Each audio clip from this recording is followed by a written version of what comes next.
But Leopold doesn't know that. Who is this guy? Which one? Rash or Bastiavus? You were invisible. Rash. And you overheard him. Yeah, Rash. He's the orc who was at the nightclub, and he was talking Sorry, to the guy who was. What was that? You're kind of breaking up. Am I still breaking up? My Wi-Fi is good right now. Hopefully, it stays that way. You're frozen. Well, wait. Yes. It's definitely my internet. Yeah, you're frozen, but you're kind of jumping around. You're kind of moving. Caitlin, I like your haircut. Thank you. Looks good. Thank you. I just turn off the hers, but camera. not mine. What? I mean, I think I cut a good foot off my hair at least. Yeah, you did. You did. You cut a lot of hair. You took it off.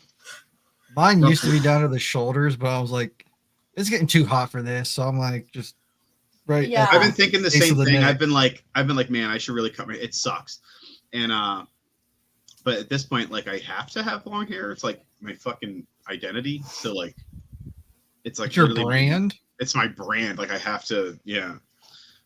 Okay. Anyway, we are recording. What was I gonna say? What happened last I'm not session? showing up today. Tom said he needs a break, so I'm not sure. I might just like Avriel is dead now. Okay. He killed himself. I don't know. He was like very depressed. He walked off the side of the Grand Rise and he's gone. My God. You didn't know the guy. You never got a chance to meet him. Avriel was very depressed.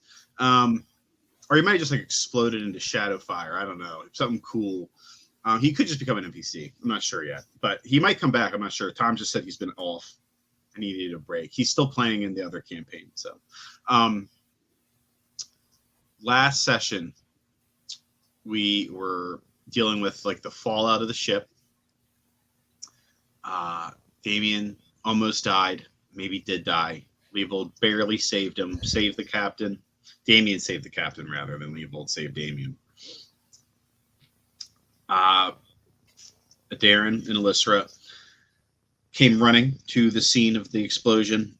Saw like a suspicious cloaked figure off in a side alley. Darren attempted to apprehend him, almost like with this innate sort of drive, like this, spidey sense. Didn't work. He had some sort of like refractive magical shield. It's like metal face or a mask or something, glowing bluish eyes. And like he had some kind of mechanical device on the belt. And then he took off in a very strange, what's the word? When something's a person, but it's not a person. What is the word? Uncanny Valley. Uncanny, in a very uncanny way. It was like almost like he was moving so incredibly fast, and he was almost like lag running. He had terrible latency. But he tore off. Everybody showed up. The group got together. We found Heteru. We found the assistant. We found where's all my NPCs? Too many NPCs. We found Nettie. We obviously found the captain. And Avriel and Damien and Leopold all together. Darren, Alyssa showed up at the end of like kind of the discussion, joined in. There was like a lot of arguing back and forth before eventually you guys decided to go after, well, more so Leopold decided to go after the cloaked figure. He kind of went into investigation mode, asked Darren about it, managed to roll some really good rolls and pick up on this guy's trail, followed him to a hidden door in an alleyway, went down there, traveled for, I think it was 2 hours, if I'm not mistaken. Might have been like an hour and a half, but we'll just say it was 2 hours. Deep into this like strange undercity stone tunnel, where we eventually found like a weird tube. We couldn't interact with the tube. We eventually were able to find a hidden plate in the tube, which we were able to open. And there was a handprint in there. Alyssa attempted the handprint first and got like injected, stabbed. Hopefully not It caused, injected. We'll see. yeah, in a little bit, she starts getting some boils. Took a little bit of damage. Was like that. I don't like great. that. Darren eventually tried it and it worked. She felt some like a kind of a pressure in her palm. The tube lit up blue. The doors opened. You went inside, and we went up. Then Leopold blew it up. Not like while you were in it. He left first, but he did blow it up eventually. So there is no way out of this place except for like the good old fashioned stairs, or maybe another magical tube, which hopefully we can find or something. I guess you can always just jump out. Like worst, you could just like go to the edge and jump out if you really, really needed to get down. Wouldn't recommend it.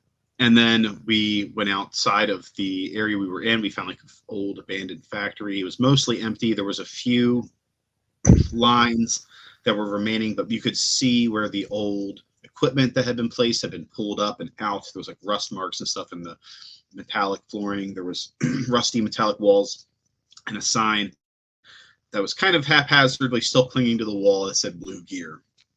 And we went outside. We saw that we were in the second to last level of Grand Rise, or second to first, I guess. We were one down from the top. An area that is like the seedy underbelly of the upper class, known as Aurora, colloquially mostly. Very low ceiling. A lot of these like Aether tech tubes that run along the metallic roof that kind of give it this blue, yellow, purple, pink glow that kind of pulses throughout. And then just like a shit ton of people walking around. And we kind of got a little bit of lay of the land. We looked to our left, and we saw that there was like what used to maybe be a yard for the Blue Gear factory. That's now like this open air. Open air is the wrong word because there's a ceiling, but it's that open air counts. Open air nightclub kind of situation.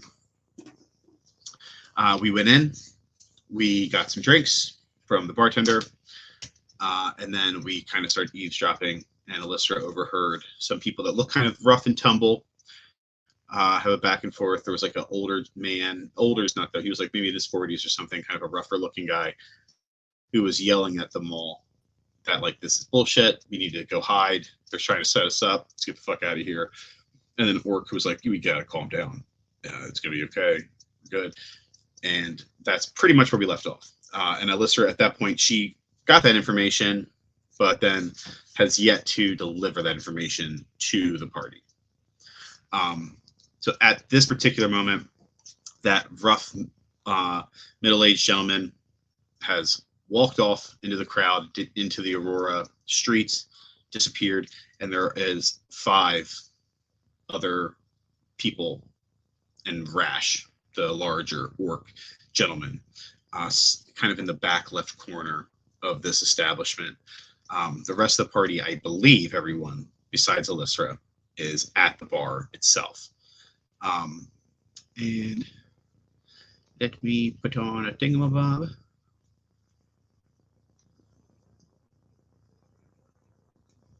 I'm like tempted to almost put on cyberpunk music, but I feel like that doesn't work.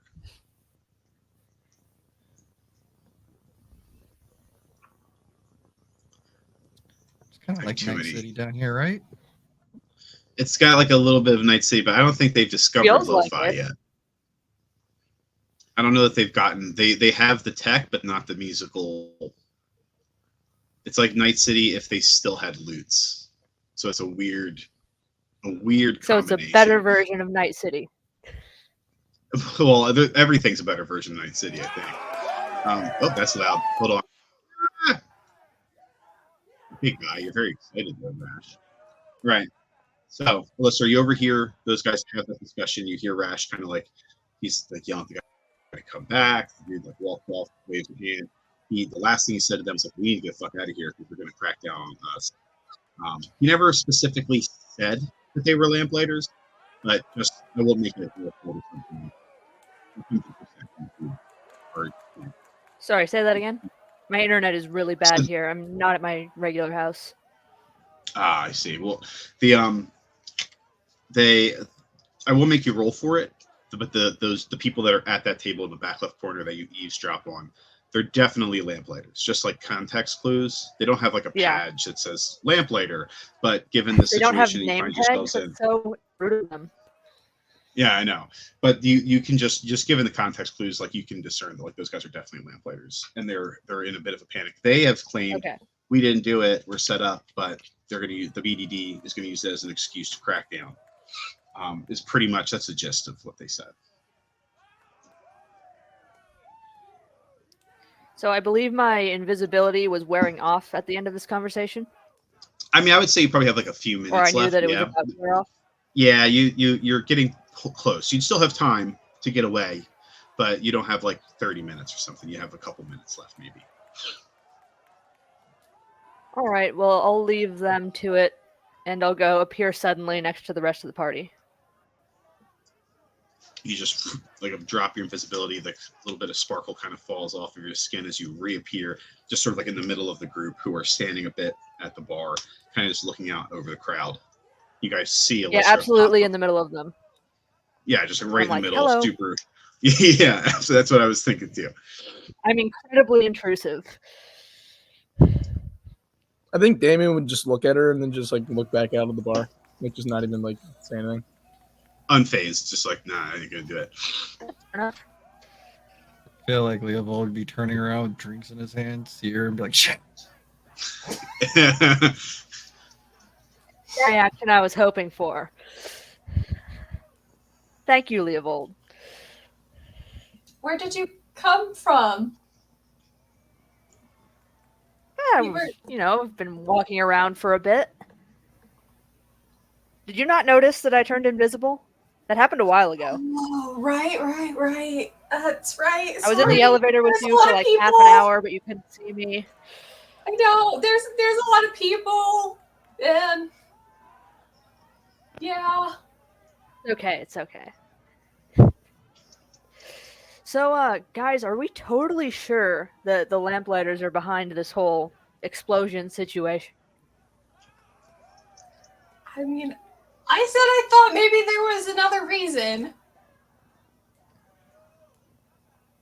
Right now, they're the only ones that we got to go off of, so they're probably going to take the brunt of our assault. But if they point us into the right direction of people, then a good apology and we'll be on our way. So your goal is to assault them whether they did it or not. Just to be clear, I want to find I- out what happened. Well, that's too bad for them, I suppose. Seems a little mean. Are you sure you won't reconsider? Well, to be fair, they have been known to deal with people that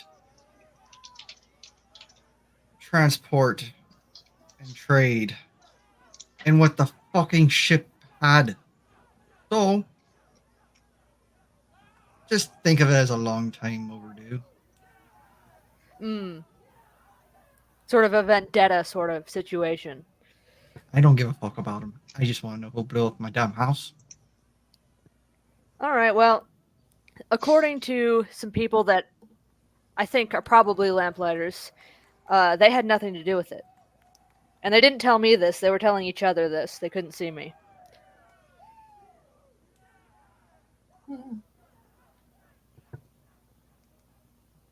Did you get a face, name, anything? Just, there's a lot of people here.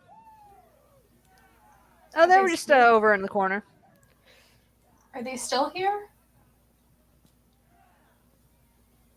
One of them left, but five of them are still there, and she would know that. Yeah, they're Or still maybe- here.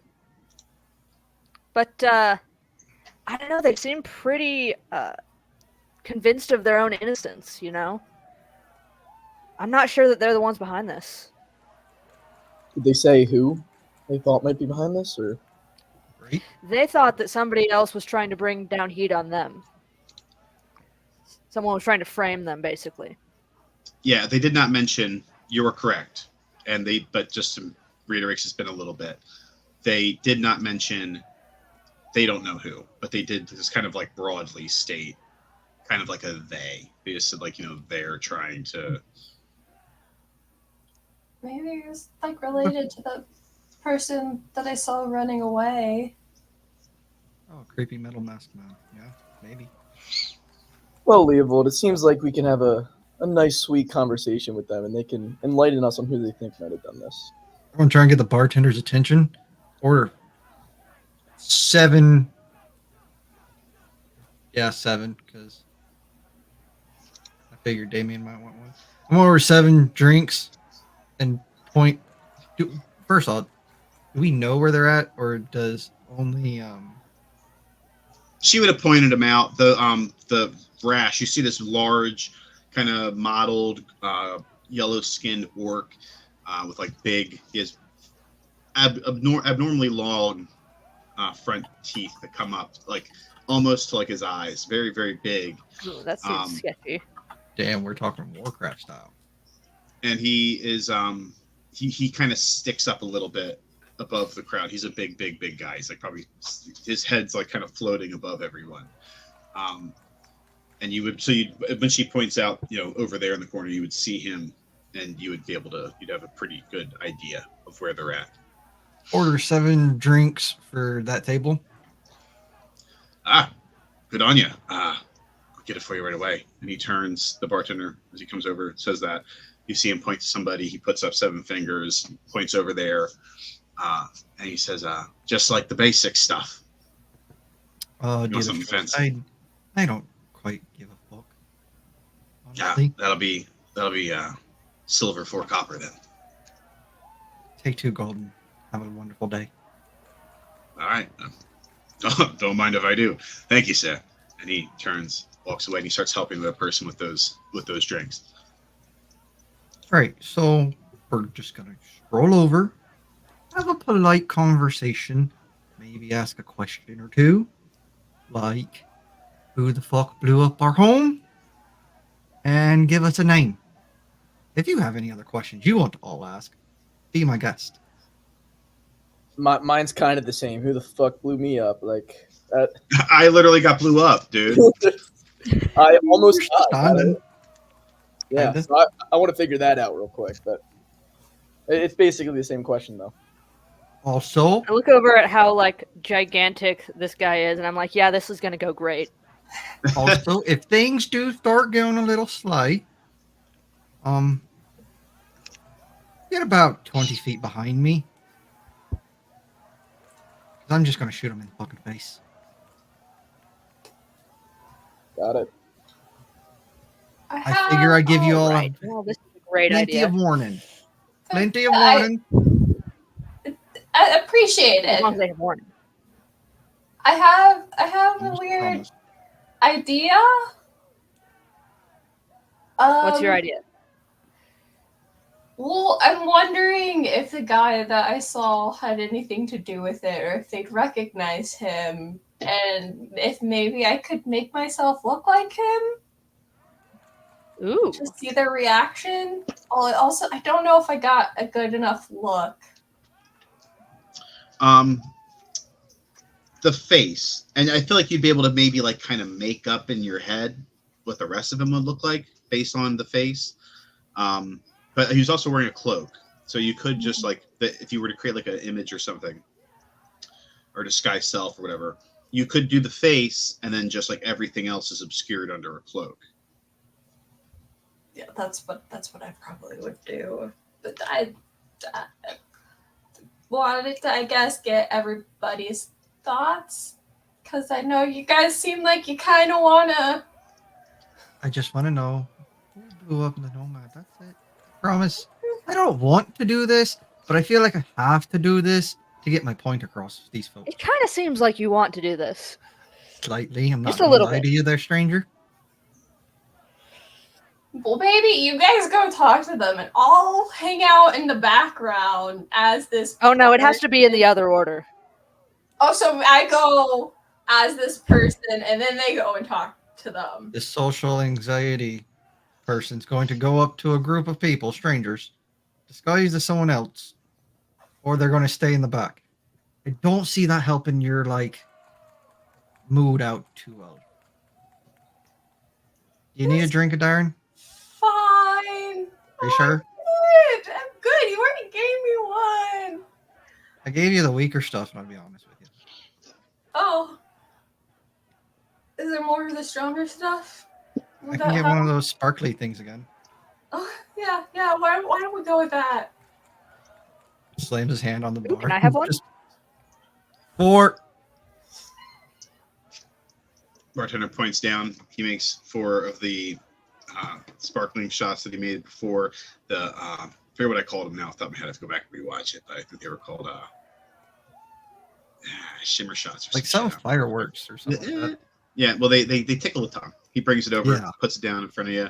They're kind of like shimmering there. There's like almost like this really crackly fizz on the top. He says, "Don't worry about it. Thanks again." And he kind of immediately gets called over by somebody else. Goes running down. Doles them out. All right. So it's gonna taste a little funny, but it's great. Promise. It may actually calm you down a lot more than you think, or it might have the reverse effect. Oh. You guys throw them back. You feel that immediate like sizzle on the tongue, and then as it goes down, like a sweetness, and then a really strong warmth in your stomach. Ooh. And the second one, because I think Adari did take one of those before too, didn't she? Or was that just No. I was the only one drinking those. This would be my 3rd. Yeah. On record. I won't make you do give me a Constitution saving throw. And Darren, give me one too. This is gonna be like a degree of success, sort of.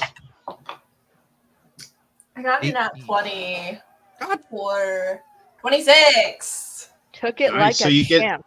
Oh shit. There's a little bit you do take it, and the warmth hits, and you kind of like your skin kind of gets a little bit warm. You feel yourself immediately kind of relax a little bit. It's like your head is a little bit fuzzy, and you feel just like much lighter. And Leovold, you're fine. I'm guessing Damien's good with it too. Yeah. I'm not gonna make you roll. You only did Yeah, one. I feel Right? like it's fine, yeah. Oh, Right. okay. So, All right. Darren, do you want to go in first, or should we? I got So your this. goal is to pretend to be somebody that you don't know to go see if they recognize you? Yeah, pretty much. I'm not really worried about talking to them either. It doesn't Gauge their reaction. I kind of just want to gauge the reaction, and then. Are you just gonna kind of like going. walk by or something like that? Just kind of like be Yeah, I around think them or something? to start, kind of like just ominously hover. I love it. Standing there. Yeah, so I'll use So what are you using? Disguise self. You put disguise self on. You have that look about you. As you kind of shimmer, some people look over and you see them kind of like, what the fuck are you doing? And then the disguise self comes on. They kind of turn away, go back to the bar. Most of the people around you, like there's the 2 guys are like right next to you, notice, and just kind of turn away from you. Everybody else is too busy with their own things. You then start moving through the crowd. Is are the rest of you guys like kind of following her like 10, 15 feet back or something? Or are you like sticking Not a bad idea to to be her nearby. heels? I feel like me and Leovold would go there just in case it didn't work, because if it doesn't work, I feel like we'd just go up and talk to them anyway. I need kind of a funny. This is a funny thing. Hold on. Darren, roll a D100 real quick. Ooh, okay. Where's my D100s? 27. That's pretty good. Give me a perception check too. Oh, I am so good at these. Where's my perception? 15. Okay, so you don't notice too much, but as you're walking through the crowd, a light catches your eye from the street, and you see. Hold on. You see what looks like a ring of light. It's like light blue and pink, and it's like swirling, and it goes by really quickly, and it kind of catches your vision. And you turn your head, and for like a brief moment, you see what looks to be like a floating orb. In the bright lights, it's kind of reflective, so it looks kind of like purple. It looks like the color of the Aurora Aethra lights that are running through the ceiling. So it's hard to discern what the actual color of it is, but it looks to be like hovering on a ring that's blue and pink and swirling really quickly. And it flies by, and it's small. It's only about yay big. And you just catch this light, and it flies by, and it looks like it stops and kind of backs itself up, and it turns, and it sees you, and it kind of turns kind of like inquisitively, and then flies up and kind of disappears into the ceiling.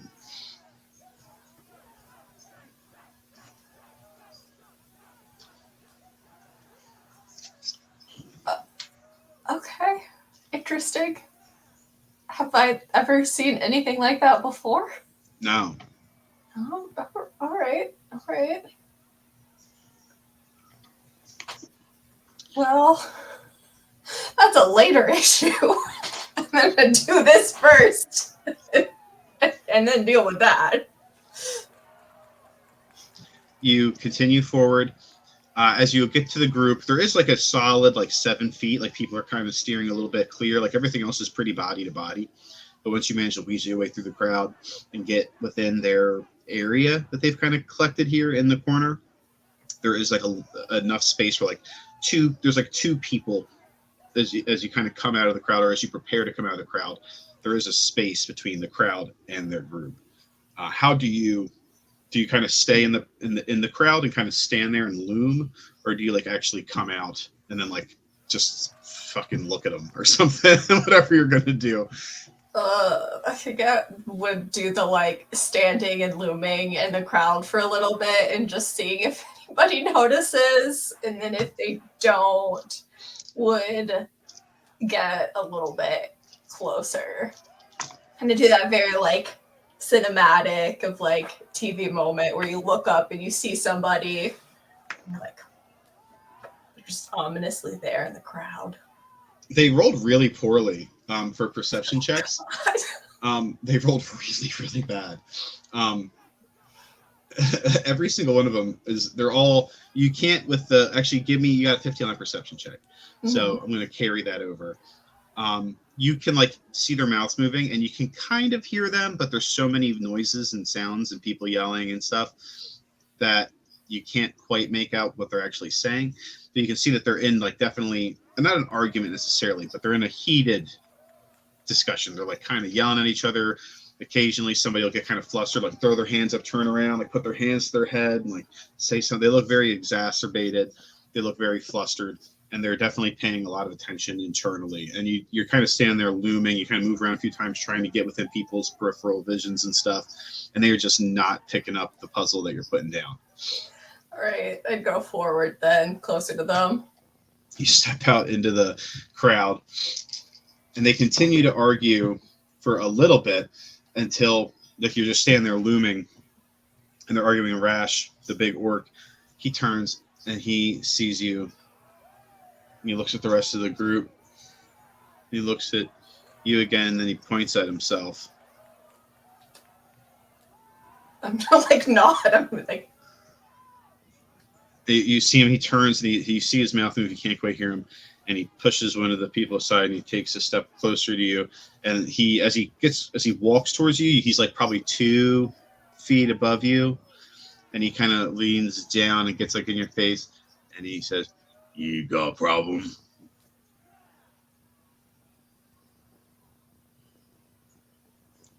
Now, you look here. Now's not the time. Okay, I promise you that. Now's not the time. Hey, Jerry! Look at this fucking guy! And this really, like, lanky tabaxi walks over. And Hey! And he snaps in your face. Rash, what the fuck is this? He's just standing there staring at me. Sorry. Get rid of him! And I Rash goes... I thought you guys were somebody else that I knew. My bad. I'm a little drunk. What exactly are you? What exactly are you? Jerry. Is that racist? I think it was. You asked it first. I'm not the one with glowy bits standing there staring at people's. Is that racist? What? Why'd you get the fuck on out of here? Mind your own goddamn business. All Trash right. can. I'm gonna remember that. But I'm I gonna doubt- leave. If you ask me, it doesn't sound like you're gonna remember much. You're probably right. Oh, it's fine. I'll walk away. Hear Jerry say, "The nerve of some people." You're absolutely right, Jerry. Unbelievable. This city's gone to shit. And he turns and walks back to the table. All right, I'm gonna rejoin the group. Like, yeah, they definitely don't know this person. Called me a trash can. You ready, Leopold? I think we've heard enough. Did we hear that exchange? Give me perception checks. I'm gonna just. No, I don't. I didn't hear it. I don't give a shit. I'm shooting. No, I really don't. I got a 13. Because he might just go in there, just shoot him on principle for the shit he said.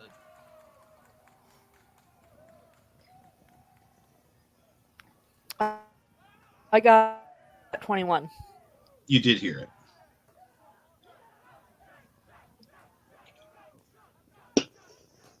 You're a little bit better at All separating. right, I'd like the to noises just being a start bard. clapping as she comes back. Brava!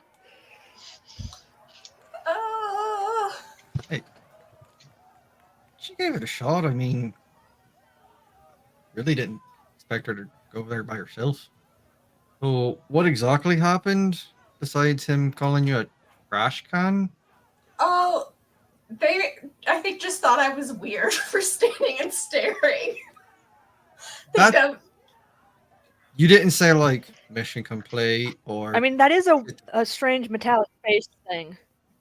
Yeah, but I figured if they knew this person or somebody similar, that they would have a response, like be scared, or something, or be angry if they were framed by them. But they didn't. They just Or he ask, asked "What me are you what I doing here?" was. Darren, give me another perception check. Well, that seems a little racist. 19. She's a trash can?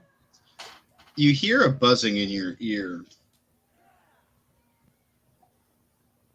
Is it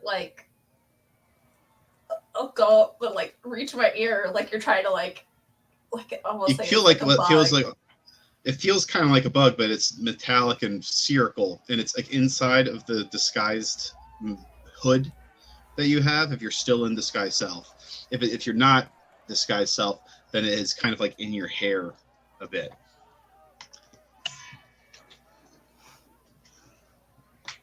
Does I anyone think- else see this? If you're still this is not true, because if you're not disguised self still, this doesn't happen. So if you're still disguised self, then this does happen. If you're not, if you dropped it when you came back to the group, this doesn't even happen. So that's actually very important. I wasn't gonna drop it yet. I kind of wanted to go back as this person with everybody else. With backup? So then in- so then- Yeah, with backup. Oh, yeah. So then, kind of in your mirage of this thing, inside of the fabricated hood, there is a buzzing, and when you reach in there, you can feel your actual hair and stuff.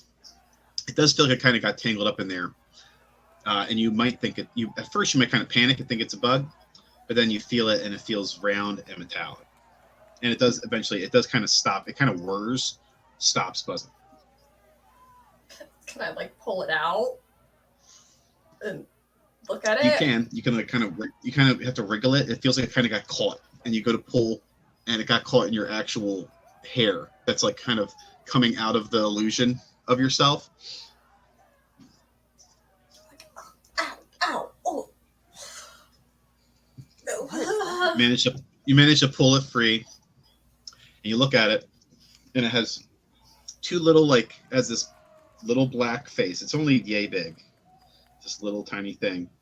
It has, but now you don't see any rings. But it's just this little sphere.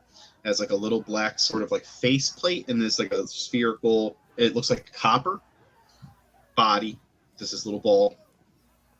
It has two like holes inside that almost look kind of like ears, but when you put your fingers on them, you can feel like a little bit of an emission of some kind, like there's a little bit of air pressure. And then it has these two little blue like slits that blink and then open up, and it says, "Unit 7, why are you out here?"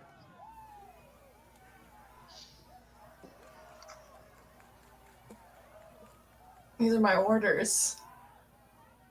Last I heard. Where am I supposed to be? You're an infraction of Ordinance 1B/79. Remind me what that is again? You are not to be seen in public. Why not? Roll a deception check really quickly.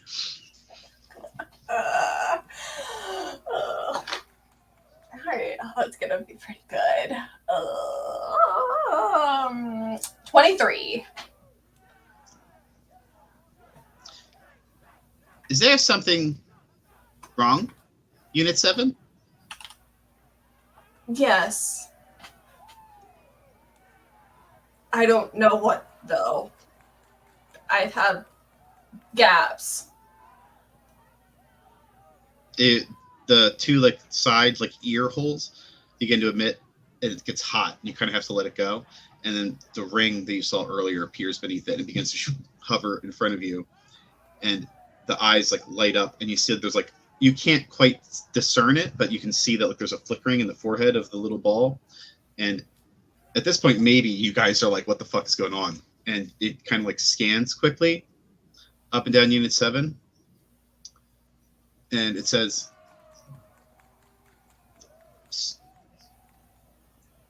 "Your systems seem to be completely offline." That's not good. It hovers side to side. And it hovers really close to your face, and the eyes blink. And they go like really wide. And it scans you up and down again. And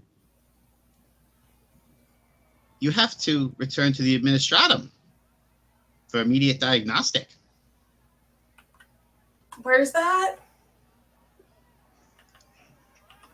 It flies back, and it kind of tilts like a dog might.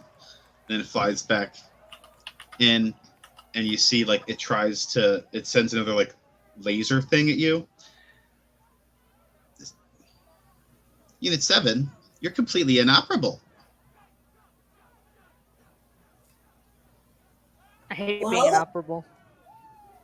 It turns, and it sees you, Alyssa, as you say that, and its eyes blink a couple times, and it says, "Excuse me," Hello. and it flies up into the air, and it goes up to the ceiling, and then like really quickly disappears. Anyone else do that? Like, did we just all watch that happen? Yeah. You guys are right there. What happened? That was Well, the weird. thing's like so small, like so. Okay, At some boy point, Leopold. at the very least, when it did the scan, you would have noticed like the flickering, because it had like this strange, like you can kind of see it, but you kind of can't, flickering light that would have probably drawn your eye. Would this thing remind any trying to Give me an find Arcana. NPCs? Jesus Christ! Give me an Arcana check. There's the drone chick that was on the Nomad. Was it similar to her making things? I would say, what did you get for the check? The Arcana check got a 17. Kelty works under you, and her specialty is in like Aether tech machinery and like robotics. Hers are much more like of a clockwork variety. This was like certainly way more advanced than anything you've seen her make. It was so advanced. What'd you say you got? Was it 17? Yeah. It kind of the level of advancedness kind of harkens back to other stuff. Gotcha. Fuck. Not good.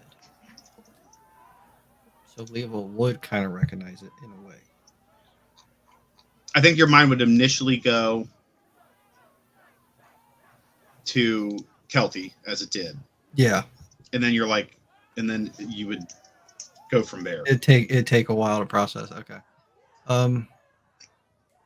So Level's just gonna look at Darren and go, "Are you gonna pull anything else out of your hair there, darling? Because that was quite strange." You check real quick. There's nothing else in there. It could happen. I've gotten bugs stuck in my hair. Do we think that thing is going to?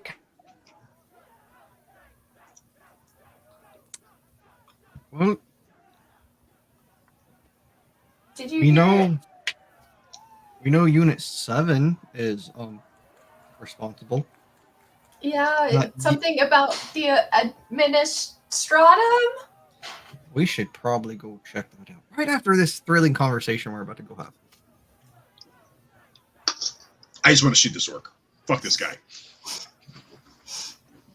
Oh, we finally having this talk. I've been looking forward to this. Let's go.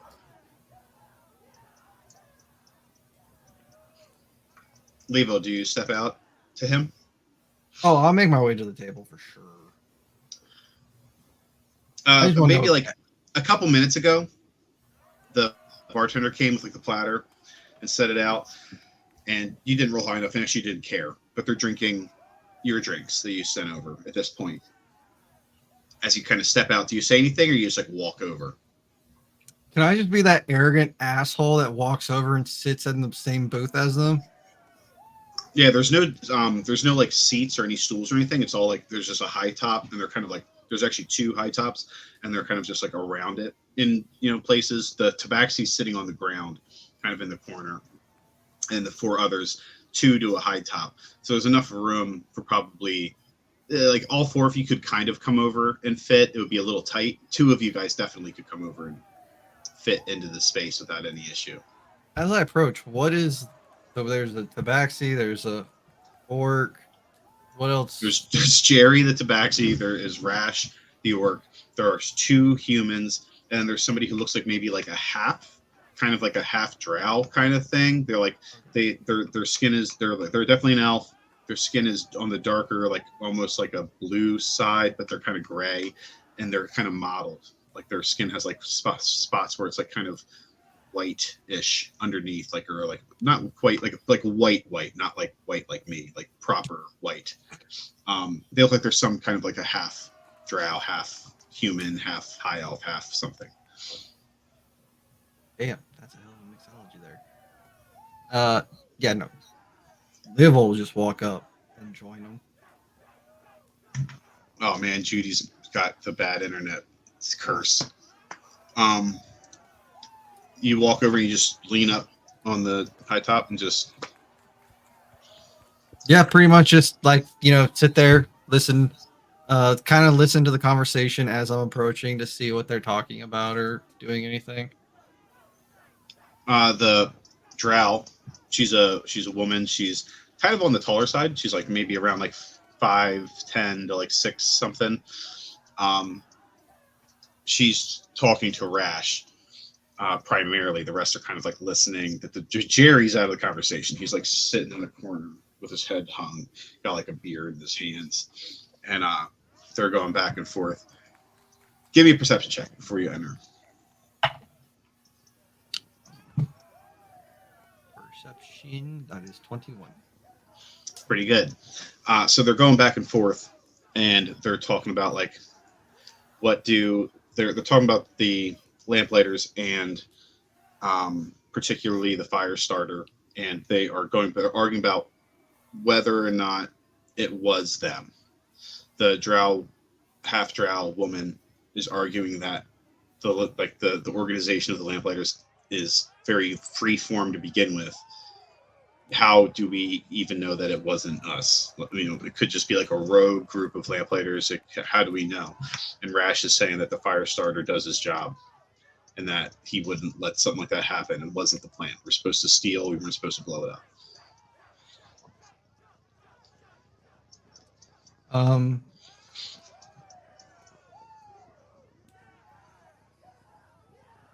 Yeah, so as he approach, he's going to notice that there's a elven half drow, half whatever of all the elvish makes woman and start speaking in elvish to her. What do you say? And he just says, so did the lamplighters blow up a ship earlier today or not? Can you close my door, Eve? Yeah. Thank you. She hears you. She turns. She kind of gets a little surprised by you like popping up on her side and saying this. Then she turns to Rash. She turns back to you, and in Elvish she says, "I really don't know. We don't know. That's what we're trying to figure out. Who the fuck are you?" This whole conversation will be in elvish from this point on. He will just be like, do you enjoy the drinks? Sent them over.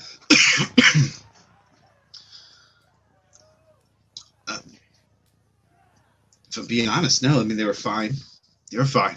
They were fine drinks. Could have bought them ourselves. It was more of a gesture, landing on the right foot before we go back to the wrong one. Is that a threat? Who blew up the Nomad? She turns. How tall is Leovold? Let me double check. Here, 6 foot even. Okay, so she's about eye to eye with you. She turns and she gets like pretty close, and she says, "We don't take threats. Why don't you fuck off?" See, I haven't threatened. And then she opens up. She has like a vest on, and then like a half coat, kind of not a full blown trench coat, like a half coat. And she opens up the half coat, and there's a couple of daggers in there, and she kind of like puts her hand across her stomach. Oh, that is a He has no idea what they're saying. pretty nice coat. I mean, I hate to ruin it, but I don't want to. I just want to know who blew up my home. Rash And if you reaches over give and me a grabs name, I'll leave. Rash sees you saying this. He sees her open up her coat. He kind of grabs her by the shoulder and pushes her aside, and he leans over the stools, or the high tops, rather. They're kind of having a moment. They're kind of having a moment right now, man. Yeah, it's really A romantic. He looks over at the Ave. They bothering you? She looks at him, looks at you guys. She just shakes her head. She looks back at you and she says, Are you with the BDD? In Elvish.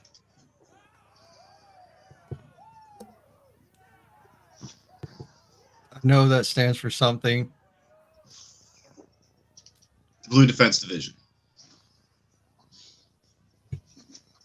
And technically we are, but we're not, right? It's sort of, yeah. You're like 50%. Yeah, we're guns for hire, for more or less. We're contractors. Yeah, that's the word I was looking for. We're not officially employed. We don't get health insurance. I don't get dental, man. I gotta fix this myself. He would just tell her in Elvish, not exactly. We don't work directly with them. They just pay us. Again, name, and I'm out of your hair for the entire night and potentially forever. I just want to know who blew up my home and almost killed a few friends of mine. You familiar with the Day of Remembrance?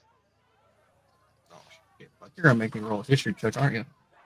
Yeah, you probably it's gonna be a degree of success. Oh, okay. That's a lot. That's 22.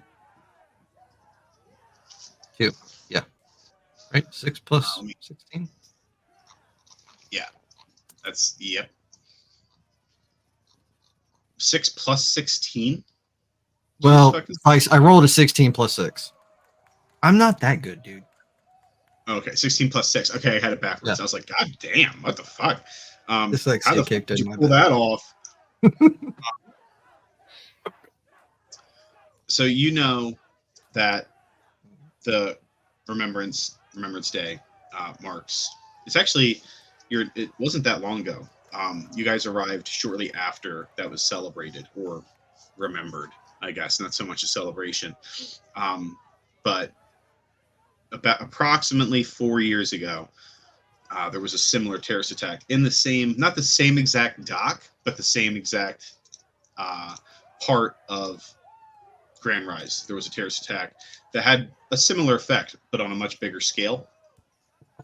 And That's what we saw when we came in, right? yes, there's like the huge ass hole that you guys docked in. Yeah. It wasn't always like that. Gotcha. He would just reply, heard about it. Wasn't here for it. Well, we got slapped with that too, and that wasn't us either.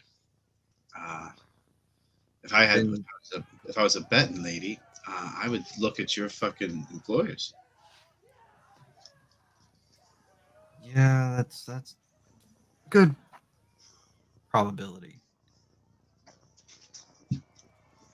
You But know, I feel also- like there's another game. you know also that the Lamplighters have denied it, but that like the common knowledge suggests they did do it. Whether or not, is that you would have. I don't know how Leovold, what type of person Leovold is, who he would believe in that kind of situation, but the official story is that the Lamplighters did it, and that's what is accepted publicly. Again, kind of like a contractor.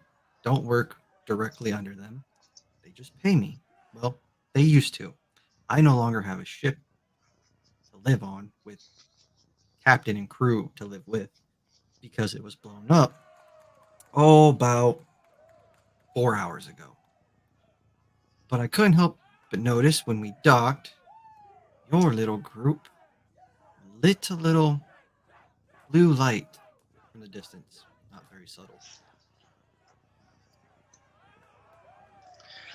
If you did it, just point me to who gave the command. I don't care. If you didn't do it, then that means there's another game in town. And I need to know who that could be. We have enough trouble. All right.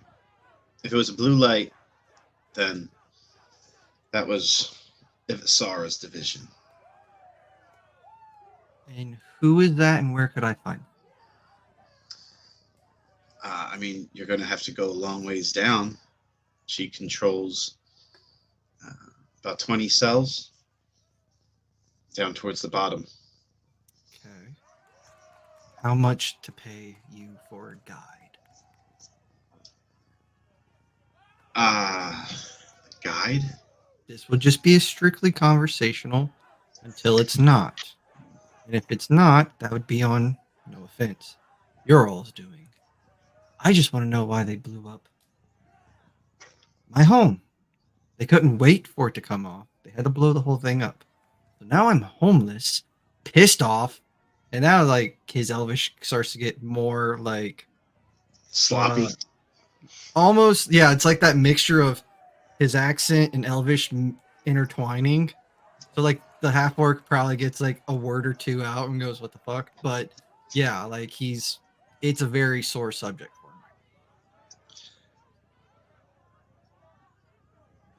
him.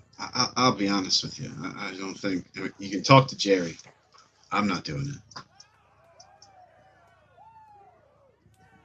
He stops She talking talks Elvish. to the Tabaxi, or she points to the Tabaxi. Right. So, which one of you fucks are Jerry? Hey, that's me. The fuck do you want? Why are you sitting on the ground? It's comfortable. Why are you standing up? Because I have legs. Fair. Right. So, I want to pay you to be our guide to go further down into this lovely city, Grand Rise. How much? How far down you going? Looks back at the elf. What was their name again? This isn't common.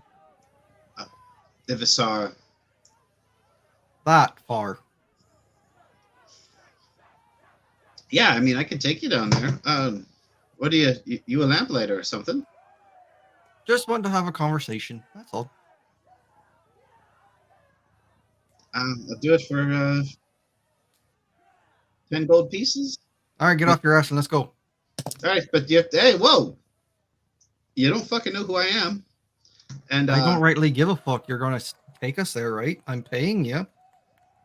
And I if mean- you decide to do anything shifty, believe me. And this is when he opens his coat and you see the like shotgun on his hip, like kind of strapped behind him.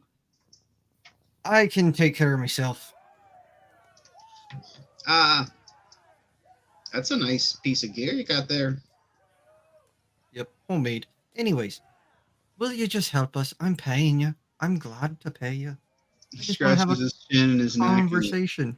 kind of licks his hand nervously, and he, yeah. Okay. I'm gonna drop you off before though. I'm not knocking the door, I'll knock the door. I don't give a fuck. I just want to have a conversation. and you don't know Jerry. Never heard of me. Ooh, All right, fair enough. Come on, let's go. I'll see you, lads. And the rest of them turn and just give him a nod. Quick question out of character. When we say down to the city, is this where we came or farther into the city? further. We should down. go back down. Gotcha. It's like I'm assuming Grand Rise is just like that up stacking game where it's just built on top of one another. Yeah, exactly. So he gets up, kind of stretches a little bit, and then he starts walking into the crowd and he turns and waves you. Before leaving, looks at the orc and be like, "Don't be so judgmental. Not everyone's a trash can." Hair long tooth. Walks away. Hey! Very sensitive about my teeth. You hear him turn to the elf. He says, "What's that asshole bubble?" A lot right now. Okay, a lot. As you guys walk into Aurora, I am for the group that bought us a guide. Because unless you speak Elvish, you didn't know what the hell's going on. I speak Elvish. Oh shit. Okay. I know we're going down because they said that part in common. Yeah. We're just gonna go have another lovely conversation with higher up. They're captain. Are they the ones responsible for blowing up the ship? We're getting closer to them. That's all I can tell you. Wasn't these As- folks? as he starts walking, he is following. He's like bringing you deeper into Aurora. He has to like go down the streets until he gets to like alleyways that lead deeper into the central rings. And when there's like less of a crowd, probably in like the first alleyway, he turns to you, still walking, and says, "So, what's your business with Ivisara? She's not the super pleasant type. I'll be honest." Neither am I right You now. never are. because I'm being very composed for all of their sakes, pointing to the group. 'Cause right now, all I want to do is just shoot first and fuck the questions later. But whoever blew up my home, I need to make sure it's the right target. So somebody blew up your house. Yep, sure That's tough. did. Like Sorry to 4 hear that. hours ago. Wow, that's pretty crazy. There was a terrorist attack like 4 hours ago. What a So coincidence. Weird. What odd timing. Small city we live in, huh? Was it a different? There was like 2 explosions. Your house blew up. Not to my recollection. I'm pretty sure it was only just one.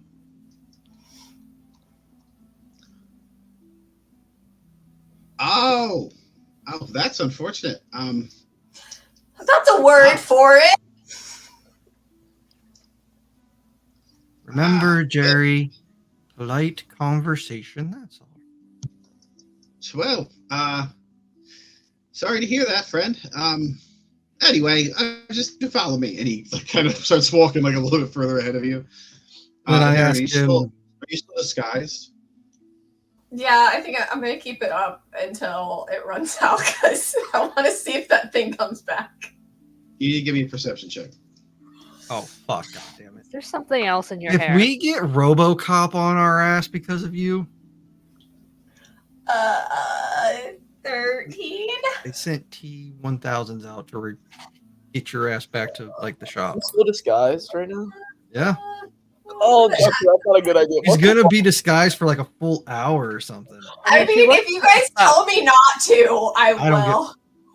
She looks so cool, though. She looks so good. Come on, don't ruin this. Can I add guidance to this? I want to make it better. I love this variant skin. It's awesome. Yeah, you can add give it. you inspiration. Yeah, I was about to say. There we go. I got 15 with guidance. 15. Okay, so you notice something. You do see the little robot. At one point, it like kind of peeks over. The ceiling goes right to the top to most of the buildings. So some of the buildings have like notches, like they're just slightly lower than the ceiling. Like they go up almost to the top, but there's like maybe 6 or 7 inches between. And in this alleyway, you do see the robot. At one point, you see like the flash of the pink and blue light kind of appear for a second, and it pops out. You see it like see you, and then kind of you see that blue eyes flash. They kind of like do some blinking. They kind of go wide, and when it sees you, see it. You see the eyes flash again, go like dark, and then it zips back into the hole, like the hole that it kind of came back out of.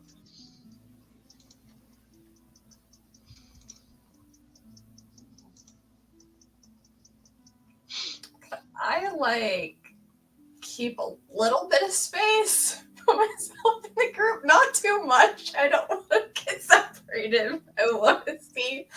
I know if it'll approach me, maybe.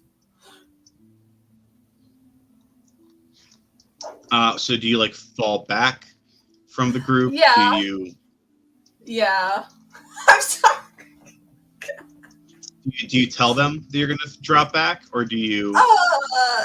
I think I'll let them know. Like, that weird thing is following. I think maybe if I just get a little bit of space, maybe it'll approach me again. You think that's a good idea if it approaches you? I mean, it's not very big. I want to know what it is and what it was talking about. Hey, that's up to you. Keep going.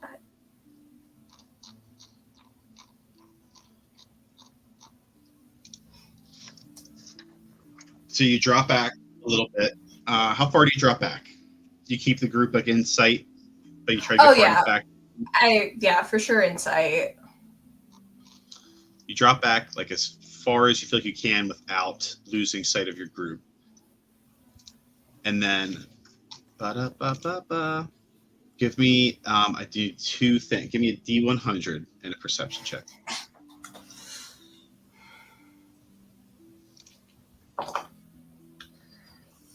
Yeah, that is 62. Ooh. Perception. Okay, that is 16 for perception. Let's see here. Okay, I'm gonna throw guidance on that too because just 19. That's not bad. So on the 62, as you drop back, you kind of have to stick with the group for a little while. You're looking for something like this you're waiting for this robot to approach you. It takes a little bit longer. You guys walk for like 15 minutes. You get closer and closer to the center of the city. Nothing seems to be happening. You're kind of getting maybe a little bit like it's not, maybe it's on to me, maybe it's gonna not pop up, maybe whatever. As you're moving through one of these back alleys, you hear like a sharp whir noise, like this really fast rush of wind, like a really sleek, quick noise that kind of flies past you, and then you hear the buzz in your ear, and it says, Unit 7. Yes. Have you been apprehended? I'm and undercover. compromised? I'm undercover.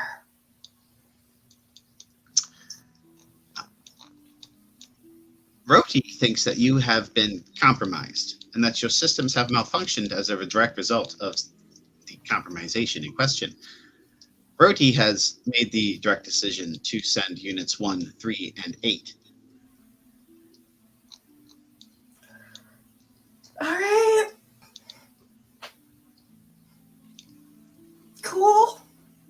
They will be arriving in approximately 37 seconds. Please prepare yourself for apprehension. Love that. And then Rhodey flies up into the ceiling and disappears into one of the little alcoves between the ceiling and the buildings in this alleyway that you're currently in. You said 178?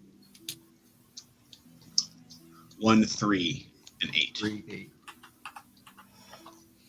Cool. 3 T1000s. Coming back to return you. What could go wrong? I get to have a fight regardless. Oh man. The anxious part of me wants to try and play it safe, but I don't think that's what a Darren would do. She wants to know what's going on. Do I hear this conversation, or are we too far ahead? You would not be able to hear this conversation. It wouldn't be. All right, I'm Unfortunately, blithely strolling along. A Darren would have to come to you and catch you. Now, Darren, you're in this alleyway. It's pretty empty. Like, there is a few people that are like strolling, so it's not like you couldn't pick up the pace and catch up with the group. But I will ask for probably an athletics check just to see how quickly that you managed to do that. I also would ask Alyssa and Leopold if they had anything to heal me. I am pretty down bad right now with health. Oh, goodness. I could have done a Cure Wounds on you. I have a free cast of Cure Wounds. I feel like I you have need Cure to Wounds point to also. it It's not before you free, take but I that can one. use it. What'd you say? I have Cure Wounds. It's a spell slot, but I can use it. Oh, I think I'd wait. I feel like I would begrudgingly take it, but I'll wait for a Darren to do it because I feel like I would trust the Darren a little bit more. But he doesn't really Wow, like. okay. Magic. Well, he doesn't like magic, so like it's not like a personal thing. Sure. It is. There's a story there. Like, don't touch me with that shit. And you're like, okay, dude. Wait. Fuck. Disgusting. Somebody, it's Fucking music. hell. Okay. Don't take my dare life. you. It's like Harry Fucking Potter. dare you. And then you Darren says, I can do it. And he's like, okay. And you're like, the fuck? What's that about? I feel like with a Darren too, you'd be like, ugh, I guess. I feel like you wouldn't want it though. I feel like you'd want a potion or something, but Oh, you're about to die. Potions again. aren't magic. yeah. Now, how do you think potions are made? I don't know how are potions made in this world? Like, are they? Tell fucking Damien that. Oh, right. I'm not supposed to mention that those things are magic. Someone told me that was an energy drink. What do you mean? Just the bartender mixes them up real quick and you drink it. You'll be fine. How are health potions made? Is that what you asked me? Yeah, you don't have to tell me that.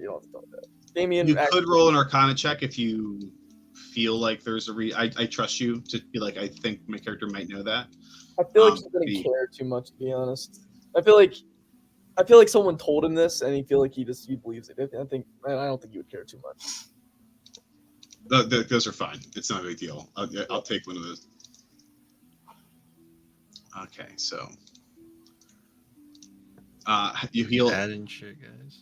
You heal him for how many points? I just want to know because I know he's like about He to doesn't die. want me to heal him because I'm not a Darren.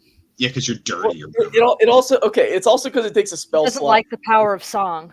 This is He more really meta. doesn't. More meta, but she said she had a free spell slot, so I was more saying that as well. Uh, I didn't No, roll we're- well. Technically still behind us. I So, do have you have a to wait. healing contraption, but honestly, it's better for like AOE. You have That a healing. Yeah. I got the restoration powder, which is Oh yes. He might be more. I'm not sure if his character would be like more open to that or not. I'm not actually. Maybe. I feel like you definitely would, especially coming from Leovold. I just don't. more. I think it's the way you deliver the ability like, to "Hey," him, like the like, "Wait, spell or drugs? something. Like, hey, Drugs are fine." look, this is a machine doing it, buddy. Well, like in his perspective, I feel like it's because like there's negative drawback to like drugs and things like that. But I feel like with magic, he feels like it's like divine intervention. It's like from something else, so that's why he doesn't like it as much. But I feel Why, like he 'cause likes. he'll be beholden to something else. What'd you say? Because he'll be like beholden to whatever gave them the magic, like whatever god or something. Kinda. He also like has like a weird like karma philosophy. Like if you get like a lot of good luck, negative things will also happen to you too. Like he has like a weird like philosophy with that stuff. As you. What is this? Hell. As you heal him, you catch up to the group. Give me that athletics check that I asked for. At the 2. I rolled a 2 Darren face plus plants 50 0. feet behind us. That's not good. Worst. The tractor being The kinda- banana activated. people. You- Should I use my reroll ability? I don't have any more after that, but That is up Maybe. from okay. Maybe. All Can right, we all like right. see her Alright. behind us, or is she totally out of sight? Hey. That's an 11. I think you'd be able to see her. That's really good. I think you'd be able to see her, but you'd be too far away to like directly interact with her without like going out of your way to like turn around and catch up with her or something, which you guys could choose to do, of course, but that would be up to you, obviously, to make that decision. As you so with that better roll, which is good. I'm glad that you had that. You don't go falling on your face. You kind of rush forward. And let me go ahead and do, yeah, that's a good one. You rush ahead. It takes you a solid, like, about half of the time that was told to you that they're going to be arriving to reach the group, but you do manage to reach the group, and you have probably about 20 seconds or so before the robot said that whatever these things are going to arrive. Guys, I fucked up. They're coming after me. Drop the disguise! All right, you're cut off. They're coming not after a fucking talking. robot! No, I want to know who they are. We'll just watch what they do! You are like Unless you want to go undercover. I mean, I think that'd be kind of cool. But also, they might kill me. Also, Damien, here's some healing. You're in bad shape. Get 5 Right. points. So Oh, I see. So it's fine when she does it. he's a fickle prick. All right. I We don't all want- have our problems. Some people. You're gonna learn our Unbelievable. problems really quickly, keeping around us. He hates magic, but is reluctant if it keeps his ass alive. I don't like owing Magic is people, and so I just cool, saved the though. captain, How could so you hate magic? I don't like owing people either. And I saved the captain, so this is a little bit like Darren's helping me out for that. So that's You all. saved the captain? Yeah, he did. Yeah, he did. but then Leopold saved me, so it was like a nice little friendship type of thing. I don't know. Tit for tot. Circle of saving. Did you forget the fucking nomad blew up? That's what almost killed him. Oh yeah, that is true. Yeah. So how much did I Like get? the mass was gonna make him a flat surface. Oh, you got 5. I rolled really bad. No, not 5, 7, 7. I can't math.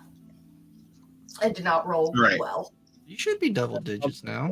That's like 1 hit that'll survive, so I'm good. If I can survive 1. I rolled a Just- 3. Just patient. As you guys are having this back and forth, you pass by an alleyway. Like you're still walking. Jerry's kind of a little bit ahead of you. You see him come to this alleyway, and you see his head turn, and he gives somebody a nod, and he's like, "Hey, how you doing?" And then 3 cloaked figures step out from around the corner, black cloaks, and you see one of their heads come up, and metal face, blue eyes, and back Shabas. And what? Wait, do they have I'm sorry, I Bastion? will shoot that motherfucker No. if he's a part of this. Shabas is here. Yes. Oh, okay. Where? I'm gonna be like, One. inside man, not having it. Oh my God. The Not part group's of in the trouble, plan. Bastiavis. Hiya. The group's in trouble, and We are doing you're in trouble great too. in my opinion. Potentially, Bastiavis, you are in trouble as well. But we're going to see how much trouble that We're is. going through some trauma, and we all cope in our own ways. Level wants to shoot things. Darren makes dumb choices. Bastiavis. Wait, is this not your just natural states? I mean, you know what? Always. Honestly, You're wearing them so well. Bastiavis, as you in the last time we had you, you followed those lamplighters to a candle shop. Mhm. In some alleyways, there were some stairs that went down into kind of like a sub basement sort of thing. There was a little roof above the stairs, a little sign hanging off the roof with a little candle, and it just said candle makers. So it was just really simple little shop. But you saw 2 lamplighters that you were following go in there. You went up and you stuck one of the notes from. Or did you manufacture a note? No, I think I took one of the back of like the wanted posters. That's right. And I think, but you wrote something on it, didn't you? That like I the did. plan is off or something like that. Yeah, we're gonna have to move the timetable back or something like that. Well, you did that and you stuck it to the thing, and then give me 2 things. Give me a perception check, and then you might need to give me an athletics. Okay. Perception is a plus 18. As you go up to the door and you stick this thing on there and shove a knife in it, you see from a little tiny side alleyway. It's like really small. It's so small that the person that you're about to see is kind of in it like sideways. And you see them kind of creep out of this alley, trying to like move slowly and not draw your attention, but you kind of see them out of the corner of your eye, just really by chance almost. You barely turn your head. You kind of feel the feeling of being stared at on your neck. You turn and you can see black furred Leonin come out wearing pretty nice like rogue leathers, and this is also like a big guy. He's probably like 6'5". Besides the fact that he's like a black furred lion man, he's also a pretty large one at that. And he takes a few steps, and he will probably attempt to lunge at you unless you do something before that. You'll have like effectively you have like a half of a round to maybe try to divert it or converse or in some way interrupt the fact that he is not knowing that you can see him about to try to pounce. Ooh. Let's decisions.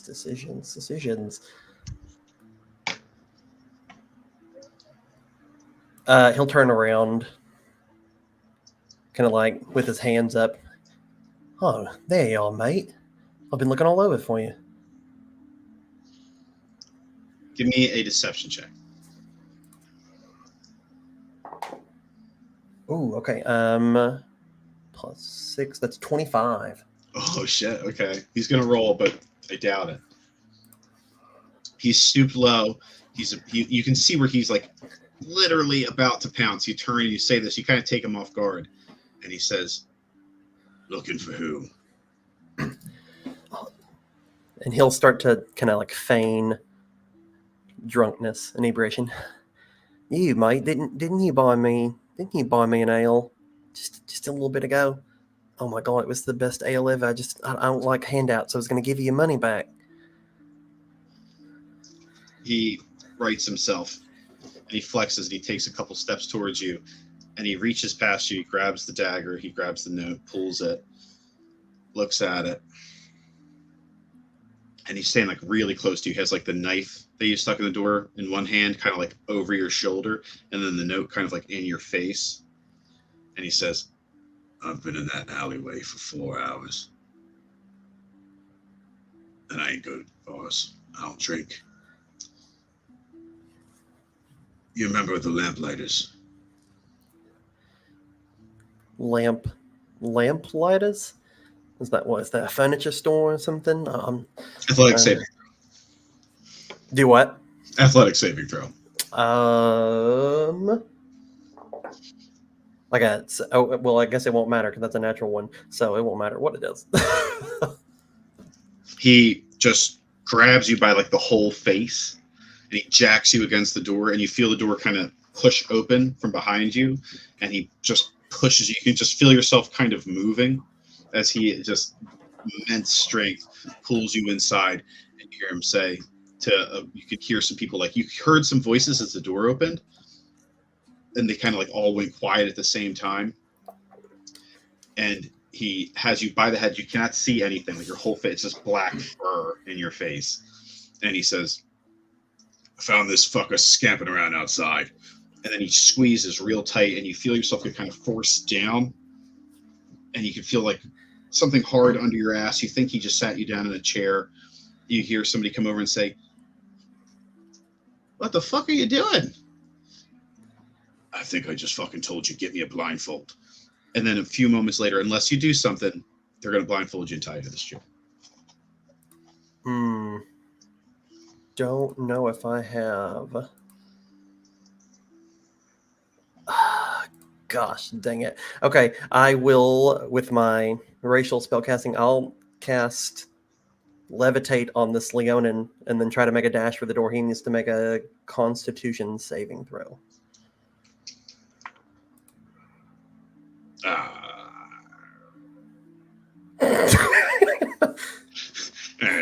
It's not good. 22. Oh, yeah, that will for sure succeed.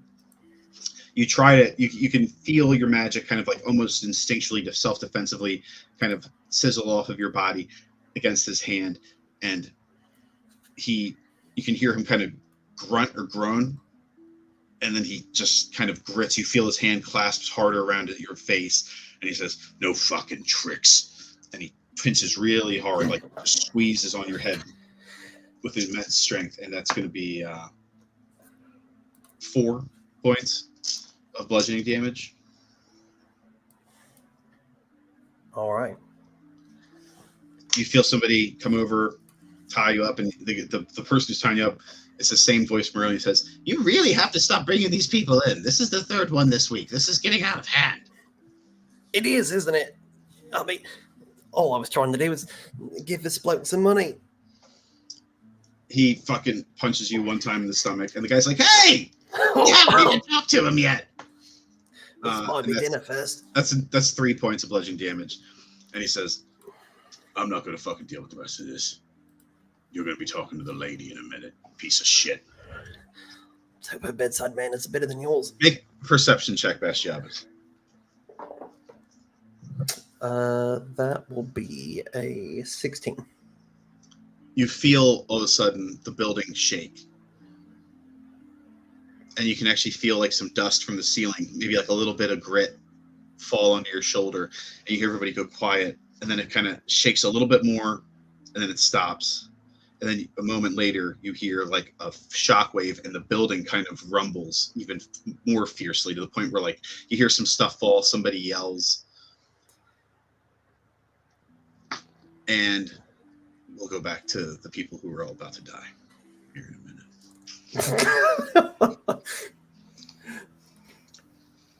I'd like to whisper to Adarin, do you want to go undercover? I mean, Now is the time. so- Okay, we'll let you go then. Okay. See you later. Wait, where are they taking you? I don't know. We'll follow them. I mean, I think So they're you're right gonna- here. You're gonna let them take her? If I that's think what we you just. want. No, I'm It's- not. it's- Me too, It's- guys. It's an option. I mean, it's definitely a fucking option. I think It's maybe actually we just. not. It's not what I thought was going to happen. To be completely honest with you, but it's actually a pretty good fucking idea in hindsight. Yeah, it's like not Until they find out she's not mechanical. Yeah, I mean for sure. There's going to be drawbacks. Or they don't like start like trying to Fucking experiment on Iron it? Man Like, removing parts. they're like, oh, why is this part not coming off? Yeah. I Darren would want to know. Okay, what if we That's They're just let not them gonna take survive her, it. and then once they try to bring her into like a structure, we can see where once we see where they're taking her, then I feel like we this is attack what them we're and gonna get her back. We want to go down to talk to the lamplighter lady. Darren's gonna go up. That's how I feel like it is, because There is a unless there's geometry some, problem like- here. unless there's some like, hidden sect that is, automatons and kept up and routinely maintained and have super advanced technology. Down here, we're going opposite directions. How Remember, certain we gotta are Do we it. that these Do robots it. haven't had anything to do with I want to do it. this I mean, entire you do thing is you. based on her seeing a robot for half of a second. But I will shoot a motherfucker if they come to take you without me knowing, because I don't know what's going on. Yes. I think she came. I know for at the very least she said that she fucked up. I know she said that shit. I don't know if she said anything else. I don't really remember. But I do know that she said They that were she coming together, I think. But it's a Darren. Like, she kind of occasionally does that with her stuff. Just people like. fucked up. I don't know. Just because she told me she's fucked up doesn't mean that I know that she's going to get fucking kidnapped by robots. They're sending people after me. I think I should go undercover. I think that would be cool. That would be stupid. It's. You're on your own. None of us could help you. Well, we could follow along a bit. No, we're already going somewhere right now. Oh. Wait, so they're gonna kidnap her and you're just gonna leave and go the opposite direction? No, Really? she's leaving me. We've I already know. discussed this. We're on the way to talk to some lady, and she wants to veer off that path. It's This is on her. fine. Yeah. I'm making the. Little bug talk to you and tell you this. Yeah, he thinks I'm malfunctioning. He thinks Unit 7 is malfunctioning. Unit I what? don't think we have a lot of time.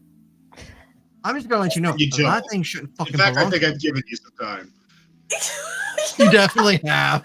He said like. We're going walking to very do an slowly. anime. We're doing anime time. Yeah.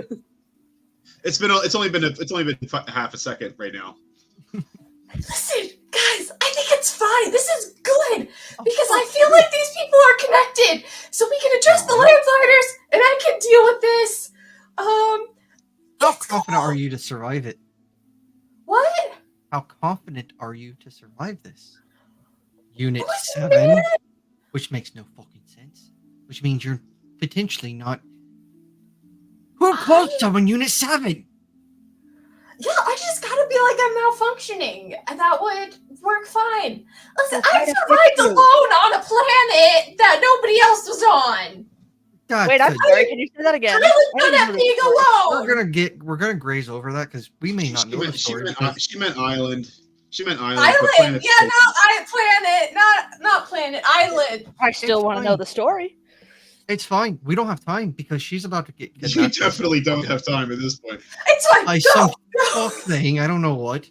What is coming after you? Just so I could know. 1, 3, and 8. Unit Oh, 1, 3, and 8. Why is it just numbers? I think they're I'm robots. She's gonna assuming get that's the kidnapped order by they were robots. made in. Okay, so your plan is to go undercover as an automaton and hope to the gods that they don't want to take you apart and see why you're malfunctioning. Also, at some Have you point, the seen me spell is work gonna on wear the off. Nomad? Yeah, it's really cool. Yeah, they're gonna do that to you. I don't think your arm can attach and deattach. Can it? That'd be a pretty cool trick. I won't lie. 100%. I've never tried. 100%. You guys are standing back, and Jerry has gotten like a little bit further down the alleyway. You saw him Hold address the fuck somebody, up, Jerry. and now he's standing, he's turned around, and the 3 cloaked figures come out from behind the alleyway. So we see this. Yeah, you would now see it. They have big hoods on. Well, they're here Look. for you now. 1, 3, and 8, 7, whatever the fuck it is. I'm No, 7. she's 7. I'm Keep up. I'm 7. I'm sorry. I'm kind of like, out of you, and I'm pissed off right now because I'll be fine. no, you won't. You shouldn't go alone. Then you go with her. I'm supposed to supposed- save her from a bunch of You're robots. supposed to show her the city. Yeah, I said I'd do that 4 hours ago. It's expired. That Roll also it. wasn't That's indefinite. Guys, just God go. damn it! Just go. Wait, what'd you say? Roll Did you it. roll it? We're fighting. What the fuck you think's not gonna happen? Roll initiative. Just roll the initiative. No, I Fucking wouldn't know. protecting. 3 robots are coming to collect robot 4, and we're arguing over it. They're definitely gonna Robot be like, 7. "Get the fuck out of here! We're taking this one. Goodbye." Oh, Darren got a 17. This is a current list. This is a Darren right now.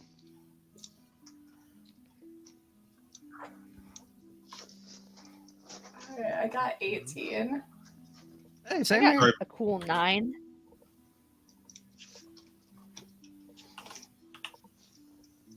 Also, I think Bashiadvis is going to be where we originally are heading. Yeah. So, like, if we were There's just one like, person, find the Oh. I other. know that. Snooze, you We're- lose, losers. we're going here, but oh wait, no, you're going to go up. Yeah, fuck that. We're not going. You guys are fucked, dude. These guys are already. I have a bad feeling about these guys. They're rolling like hot. Oh, Did anybody wow. get natural God. 20? No. This is just initiative. They're getting all their good rolls out now. Unit 1 and 3 got a natural 20. Oh Fuck boy, you. both of them. Anybody get 20 plus dirty? No, I got 18.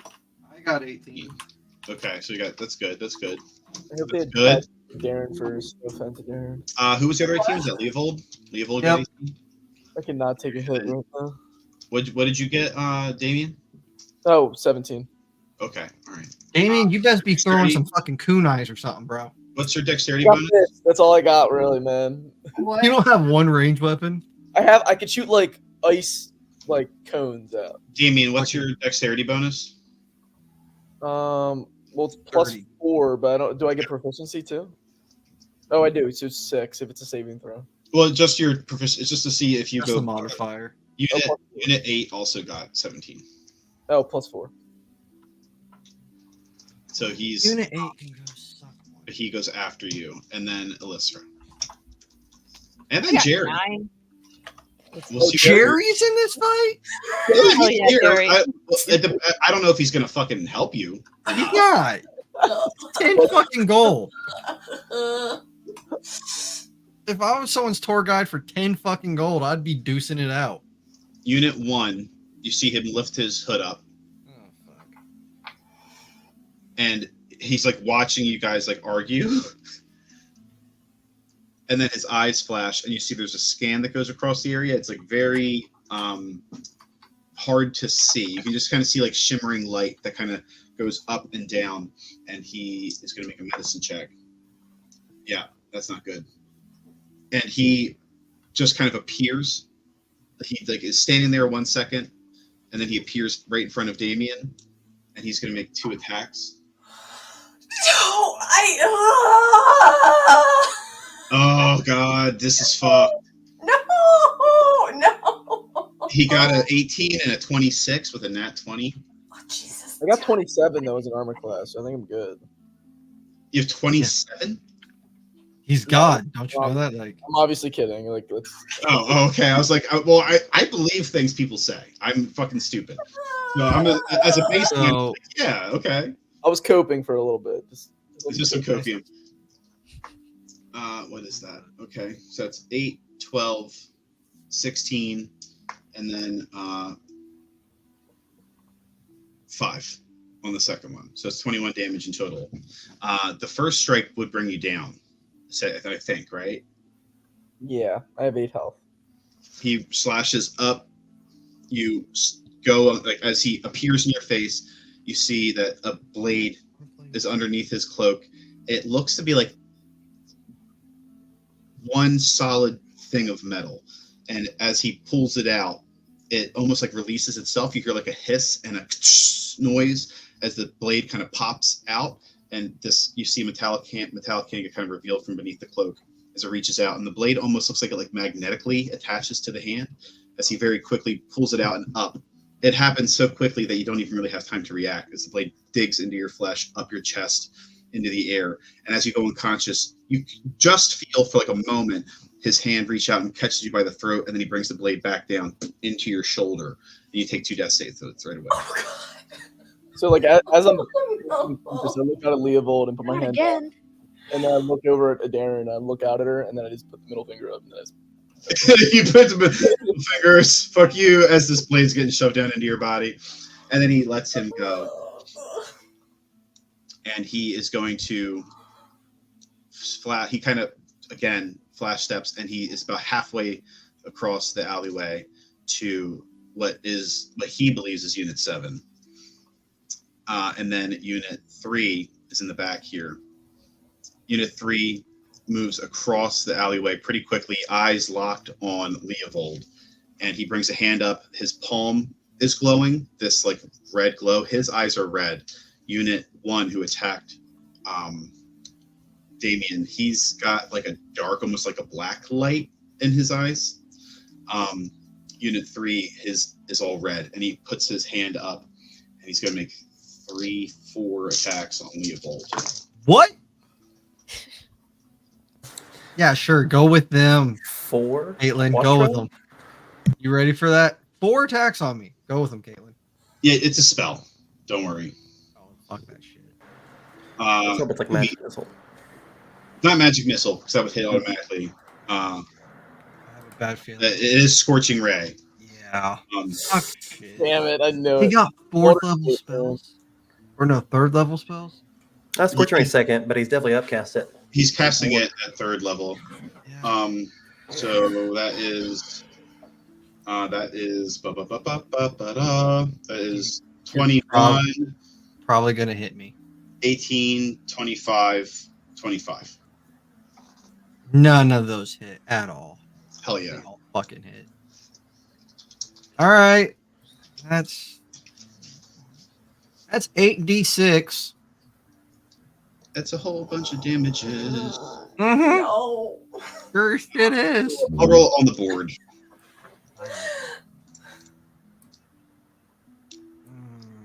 Be low. 26. Fucking, that's not low. Oh my god.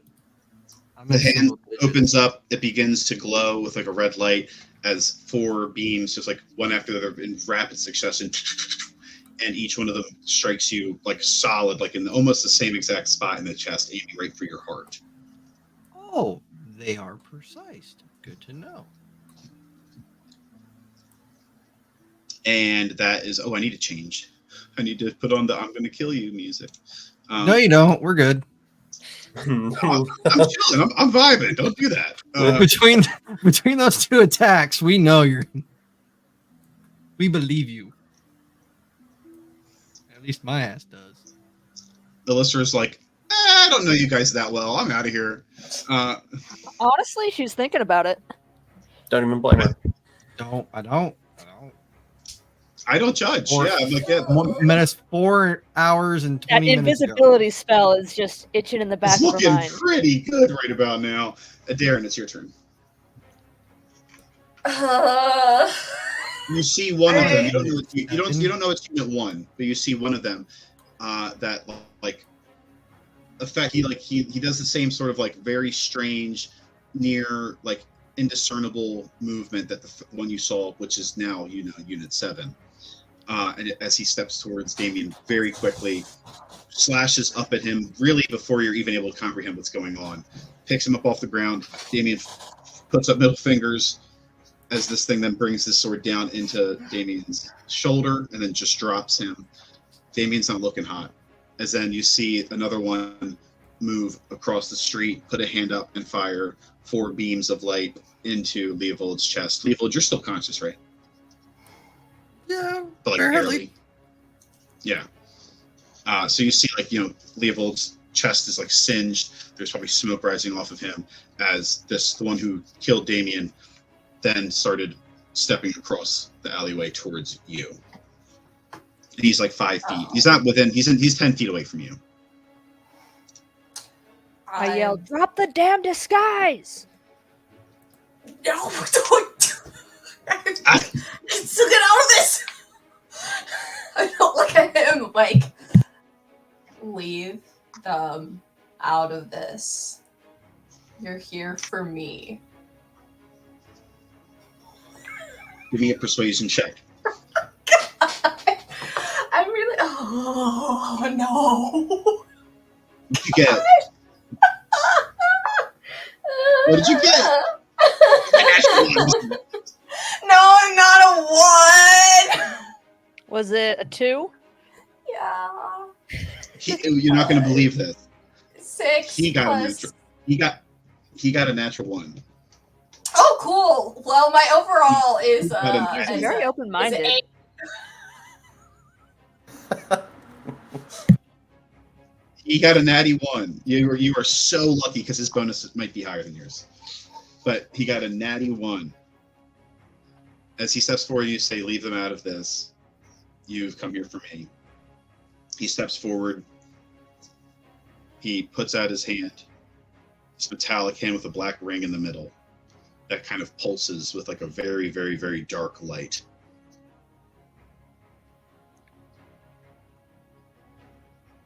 And he doesn't say anything.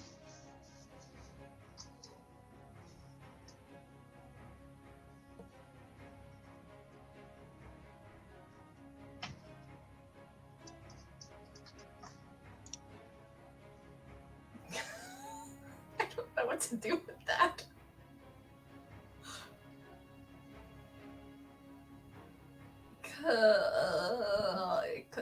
Could I make an insight You can. check to like gauge? Yeah, go ahead. That's a 10. It seems like he wants you to take his hand, at the very least. Oh, okay. I'll take his hand. You take his hand. It's not his turn, but you take his hand.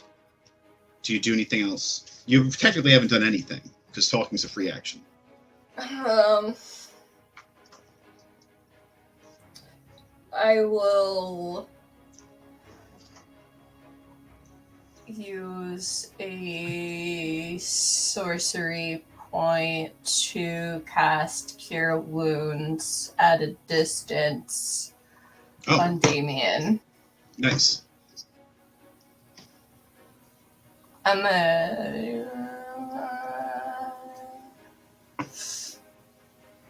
yeah, we'll do that. That's good. 10. 10 points of healing? Mm-hmm. That's nice. You bring Damien, you feel a warmth come over you as some of your wounds are like rewinded almost. It feels, you can feel like the reverse of the pain. It's a strange sensation as you come back to lying on the ground.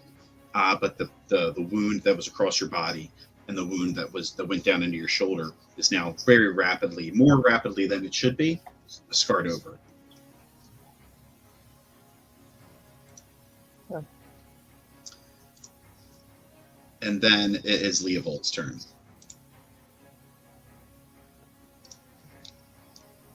Red Eye bitch is always down for me. I shot my shit up. But there's someone that's reaching their hand out towards Darren, right? Yeah, that's right. Okay. Which is closer. They're closer. The one that's reaching out to Darren is closer. Good to know. Are they within 15 feet, just out of curiosity? Let me tell you in a second. I do believe so. They might be just within. They're 17 feet, but they're pretty much within 15 feet. All right. Because that's my minimum range to attack. Yeah. So after getting blasted by Fuckstick down the street, the blast is so like powerful, it kind of like spins it around. And I see this scene happening, and he just pulls out his blunderbuss / shotgun and just goes no. And he's going to take his one attack because that's all I got right now. At the robot that has his hand out. I get to do some cool shit though. Okay. Yep. Sure do. Where's it at? There we go. Okay. So I'm going to make this a violent shot. Okay. When you make a firearm attack against a creature, you spend 1 grit point. For each point expended, the attack gains a +2 to its misfire score. If the attack hits, you can roll 1 additional weapon damage die per grit point. Okay. So I'm going to spin. That's a big fucking number, ain't it? What's my misfire on this? Poor fucking Jerry. 2.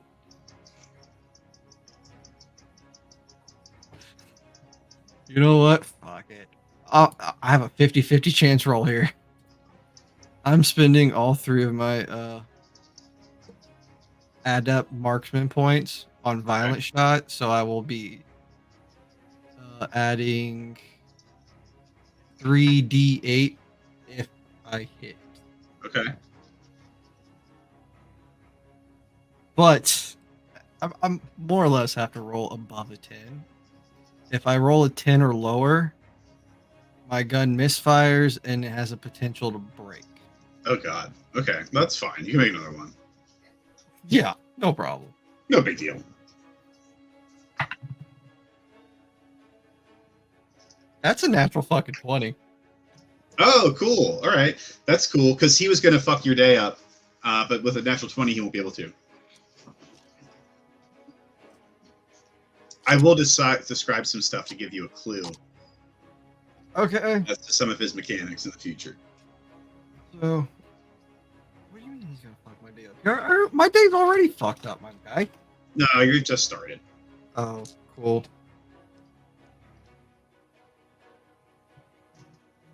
So right off rip, that's already automatically 40 points of damage. Hell yeah. And I get to roll these. Which is nice. That's 2 8s right there. That's a 7. That's a Ooh. 4, and that's a 6. God damn. So that's 16, 26, 33. So 73. Right? 73 points of damage. As you turn, you get hit, and you turn, and you see this guy with his hand out with a Darren. You kind of almost like instinctually pull out your blunderbuss, kind of flourish it, and take this insane shot. And you see him kind of reflexively, his neck turns in this strange way. You see the black eyes, the metallic face, as he puts a hand up, and you see his hand kind of spark to life with like black energy that reaches. It looks like it almost like reaches out of him. These like black sparks, and it looks like he was gonna create. It looks like he was about to create some sort of like magnetic field or something, some sort of barrier of some kind, but you were just a smidge, the hair quick enough where he wasn't able to do that as the bullet impacts with his shoulder on the left side, and it just kind of blows out his whole left shoulder, and the metallic arm kind of flumps, and somehow the sword that is in his hand manages to maintain the grip, and he has his other hand on a Darren, but you do see the arm just kind of fall as this whole thing is just blown out. You see metallic bits and like black energy kind of just blow off of him. There's like a small explosion and like a crackle of energy that kind of emits down his body. You do see him kind of shake for a moment, but then kind of shake it off. He does look badly hurt, but he's not down. Okay. So limited uses. All right. What's my bonus actions that I can do? Yeah. So bonus actions. You know what? Let's get a little weird up in here. I know she's not that far away.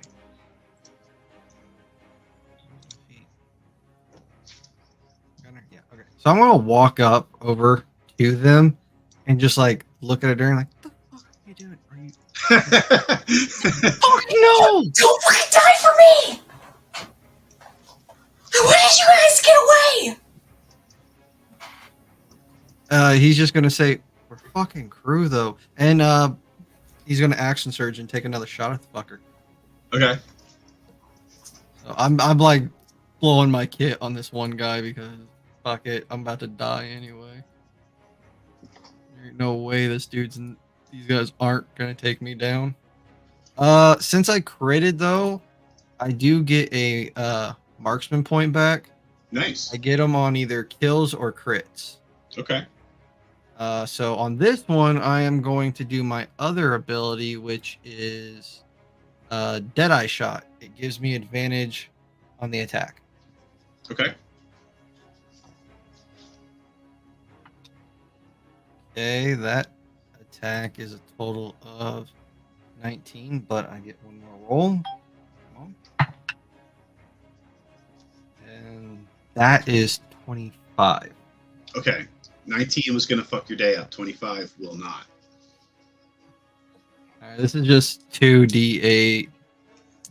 Actually, forgot to add the what did I say, 73? So it would have been 78 because I forgot to add my modifier. Doesn't change anything from a description standpoint. So this is shit. All right, that's not bad. I mean, it's 15.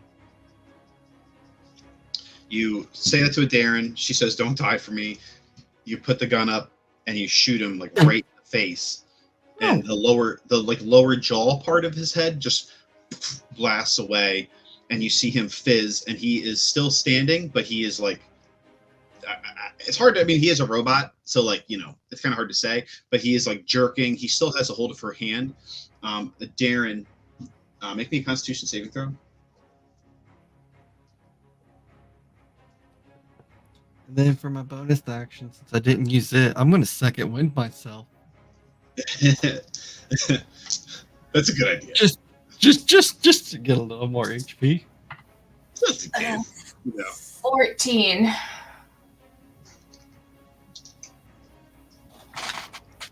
right, cool. Not a lot. You take 6 points of lightning damage.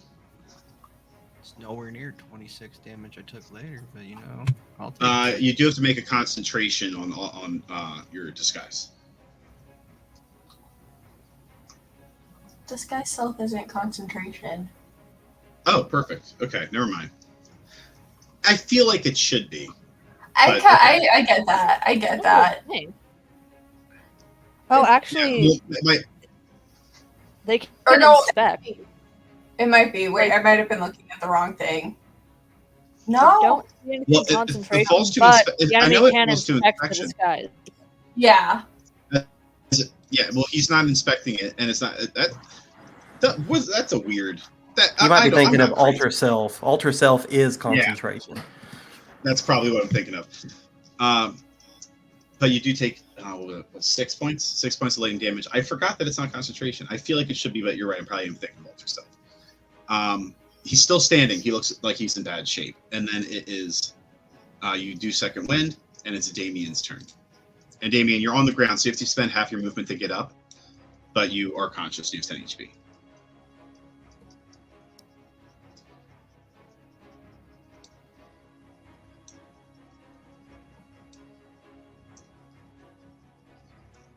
You might be muted if you're talking. Did you say Damien? My bad. I did, yeah. Oh, my bad. What did you say? I couldn't hear it. It's your turn. You were unconscious, but you're back up with 10 points of HP. And you have to use half your movement to stand up. But you're conscious and you have your turn. Before you do that, I have to 1 second. Actually, why don't we grab water real quick? I'm going to take 1 second. I'm going to be back before you guys are back, probably. I'll be just a second.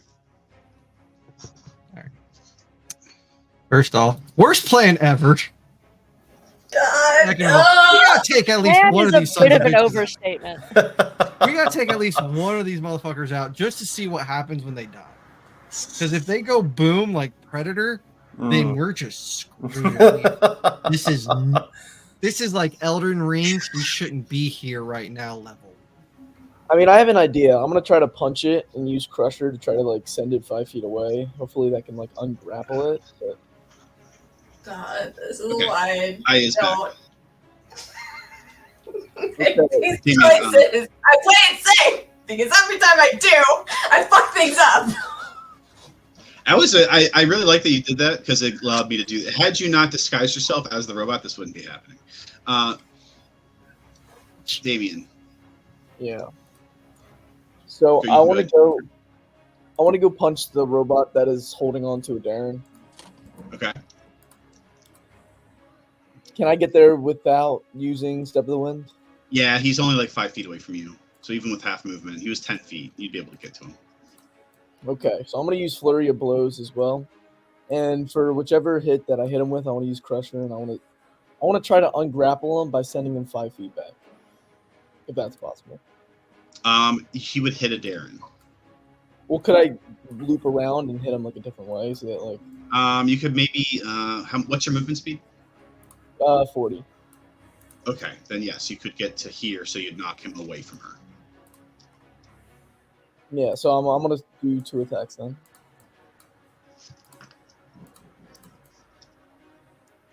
Okay, so I rolled 2 19s. That's crazy. 23s. Yep. Actually, it would be 24s, but And you have your regular attack action too. Attack action, flurry of blows, bonus action. yeah, true.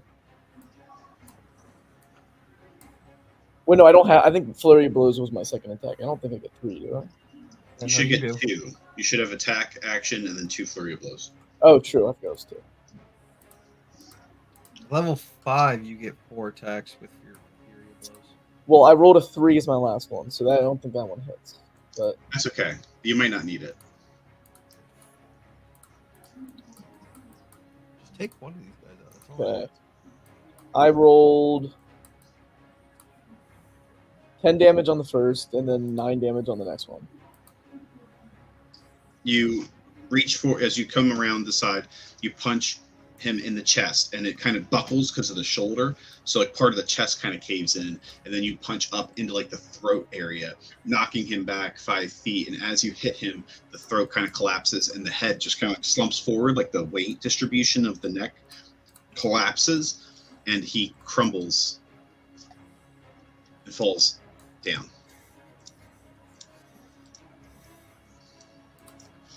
Well, there's one. Just 2 more. That's the end of your turn. Yeah. So Unit 8. You see that Unit 8 has like green lights, and they spark, and you see the 2 hands come out. They rise up out of the cloak, and 2 daggers kind of like fly up into the hands, and he puts them across his body, and he kind of gets down low, And then he, with incredible speed, pops behind Damien. Or not Damien, I'm sorry, Leovold. You're giving me flashbacks, man. Stop this, bro. Okay, just out of curiosity, this is which one? This is 8, This is 8. and he had green eyes, Green eyes, yeah. and 3 had Red. black, red. And 1 had black. As he flashes behind, Taking notes before I Leovold, die. he's going to do 1 dagger attack at first. And that is a 23 to hit. It's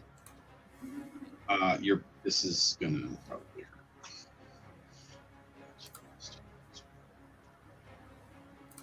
remember, I had a crit to do that stupid insane amount of damage. So if he's in the 30s.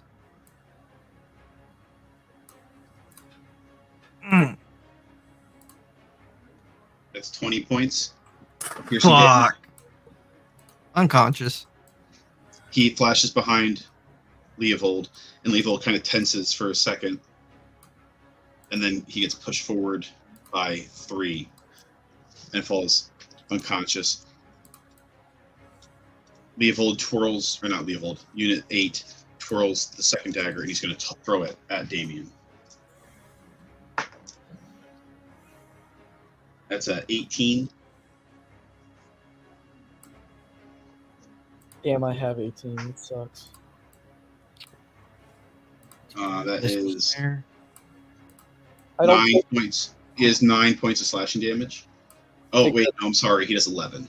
Oh my. Okay, I'm down. Great. So he throws the second blade. It hits Damien in the shoulder. Damien, as he's falling, You don't have deflect missiles, bro? Level 3. It's just yeah. I don't know. Level 2 right now. you're level 3. No, dog. we're level 3. We should Oh, be we're level 3, bro. Oh. We leveled up. Well, you should have more hit points than 2. Yeah, I should, but well, I actually forgot about that. Well, guess what? I'm deflecting this then. Yeah, I did not realize that. Well, I'm deflecting it. Appreciate that. I thought I was level 2. Suck up some damage, bro. Every drop counts. Was it after last? It was when we got into. Oh, okay. I think you left before Yeah. Peyton Hmm. said. It was when the ship blew up. Yeah, it We was can when the use ship blew up. Kind of to. Okay. Is deflect missiles is a reaction, right? Yes. Yeah. I'll tell you what it's. It's You reduced can, by one. you can increase your HP. Well, you kind of can't because you got healed for 10. Unfortunately, his daggers have a property that they are immune to deflect missile. Okay, cool. Did they have that property before, or did they have it right now? They do. Very They actually do. I have them right here, and you can get them if you kill him. As he throws it, the dagger almost seems to have like a will of its own, and he seems to be able to control it. As you put your hand up, it almost slows down its trajectory and then speeds it back up, and it pierces your hand, pushes through you into your chest, and then as you perhaps go unconscious, So, I'm not quick sure how to question. rule that with the Good HP. question, actually. Because I remember you get rerolled an 18. Since I'm level 3, can I use Limit Break? And if I did, I would have a +2 to armor class, so this wouldn't hit. I didn't realize I had level 3 and I had Limit Break. I mean, you can do it in post. You could do it and be like, I did use limit break previously. That's what, because I would have used it on my turn if I realized I was level 3. I didn't know that I was level 3. You can use limit break. Okay, because then I would have armor class of 20, and I don't think the dagger would have hit that. It wouldn't have. You got an 18. As he goes to throw it, and you're in your limit break state, you're able to see the trajectory slow, and you do manage to catch the blade, stopping the damage. But when you go to throw it back, and you're not going to have to expend your deflect missiles. This is just for like flavor. As you go to throw it back at him, he puts his hand out, and the dagger kind of like whirls through the air and just kind of goes into his hand. You have no control over the blade. He does. Okay. And that will be the end of his turn. And that also means you don't take that 11 points of damage. He actually will move here into the middle of 1 and 7. and you do see him, like, the cloak kind of goes open a bit, and he does have some sort of metallic device on his belt that he reaches for, and it looks like he's bending down to touch one, and he's kind of got one hand that's like going towards Seven at the same time, who is a Darren, for the record. And then it's Alystra's turn. Alyssa is not this much of a hero. So is going to cast invisibility on herself and try and like hide and like kind of watch the fight. Okay. Give me a stealth check. Advantage because she's invisible. Yes, you do have advantage because I am invisible. Yes, you do have advantage. Hang on.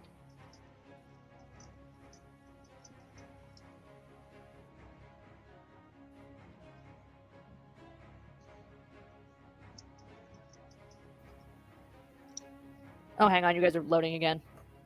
It's okay. Happens to the best of us. Okay. I got 24, and what happened? So you go invisible. You're literally invisible, so you feel like you're not seen for sure. Where there, you can like kind of back up a little bit and get back onto the main strip of one of the main avenues of Aurora. And that would be a pretty good spot for you to kind of like be invisible and like kind of peeking around the bend. Yeah, I want to see how this goes and then try to help out in the aftermath. Let's see what I can fucking cook up here. Jerry is the last person, and he turns, and I'm going to do a check. He doesn't seem like as phased as you think he probably should be. He sees this go down, and his head kind of cocks. He looks around. There's like nobody around, and he walks over to the side, and he turns, and he leans against the wall, and he kind of slides down it and sits down, and he just sits down and starts watching to see what will happen. As we come to the end of this round, we go back to Bashiabas. Bashiabas.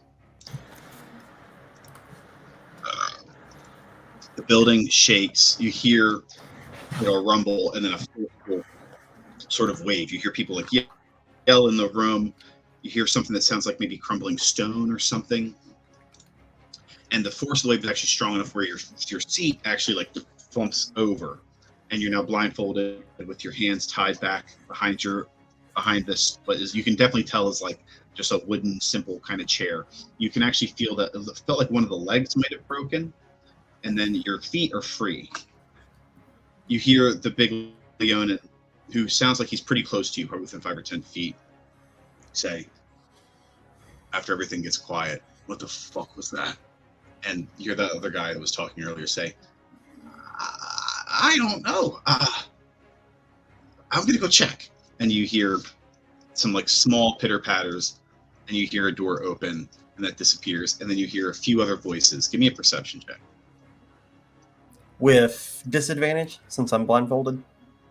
No, it's a hearing, so I think Okay. that it's probably the same. That will be a 12. It's not bad. You can tell that there's definitely, you think there's like maybe 3 to 5 people besides the Leonin in here, and one person just left. So you think there was maybe 6 or 7 people down here. You can tell 2 of the voices because they're the same voices from earlier when you were in the house. Yes. Mhm. Well, if that wasn't me and that wasn't me, then what the hell was that? Do you say that out loud, or is that just in your head? Yeah, out loud. Leonin says, "I've got a bad feeling. Somebody watch him. I'll be right back." And you hear him leave too. The door opens. You feel the chair be propped up, and you hear a female voice. The same voice. It's the voice of the Goliath woman from the last time you were here. This fucking thing is broken. I'm just gonna leave him on the ground. And she kind of just lets it go, and you like fall kind of like harshly. You don't take any damage, but like your shoulder fucking hurts again. You're like, God damn it. Sorry about that, friend. You got yourself in a bit of a pickle, it seems. Sounds like the whole damn city's in a bit of a pickle. We'll take Tell care me. of you. If he's the muscle, don't you think it'd be a shame to lose him? He might need some assistance. No, he'll be all right. I'm not worried about him. He's a tough bloke. He'll be okay. I'd be more worried about yourself, for being honest. When the lady sees me, all of this will get cleared up. Yeah. Do you know her? I mean, she's only wanted to hire me for forever. If you say so, friend, I hope that's true. Come on, You how thirsty or else do you think something? I would have found you? That's maybe. Oh, you sit pretty, and we'll get this thing sorted out. If you're telling the truth, you'll be all right. And you hear the sound of scraping, like wood against stone. You can hear her sit down in a seat, maybe about 15 feet away. And then she starts talking to the same guy from the place. They're whispering. And your earlier perception check 12, I'll just keep it. You can't quite discern what they're saying, but they do sound like really nervous.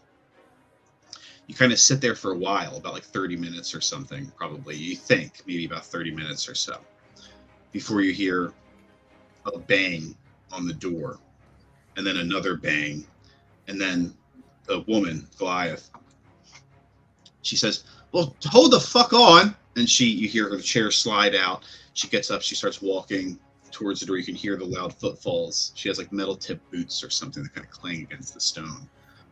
And then you hear a loud bang, and you feel like a rush of heat, and you hear the woman scream, and you hear like a roar, and then a second roar that sounds different from the first. The one is like really deep and billowing, and the other one almost has like this like strange kind of like smoothness, almost like a hiss. And you can hear the sound of like a blade, something gets smashed hard against the wall, a loud gasping, defiant roar, and then silence. And then the woman say, like for a split second, she says, "What?" And then just you hear like, and then the guy, you hear like a thing fall, something clatter to the floor, sound of scraping against stone, and he kind of says, like desperately, like, "Well, hold on, hey, hold on." And then you hear him kind of get smashed against the wall. You hear him gasp, air leaves his lungs, and then you hear like smash, smash, smash, smash, and then you hear him kind of clatter against the ground. And there is one last voice that you remember hearing. It's a little bit of a smaller voice, so maybe gnomish or halfling or something. It says, "Hold on, I'm not even." And then just like a, and then you hear like a thud, and then a second thud a moment later. And then you're kind of laying there blindfolded and tied up. What do you do? Hell, I don't know whether to try and work my way out of these restraints or play dead. How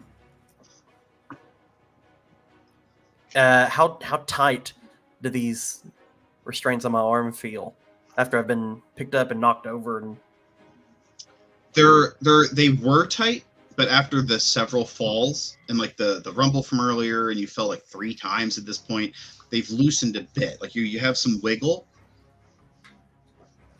You think that you've been in worse restraints before. okay, I'm gonna try and with very slight movements work my arms out of the restraints. Give me a sleight of hand. Sleight of hand. All right. That'll be 21.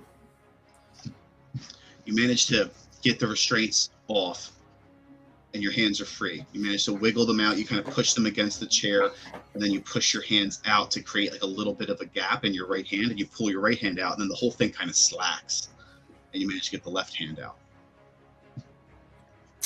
Is there any way I can kind of try to nudge this blindfold up a little bit to get a glimpse?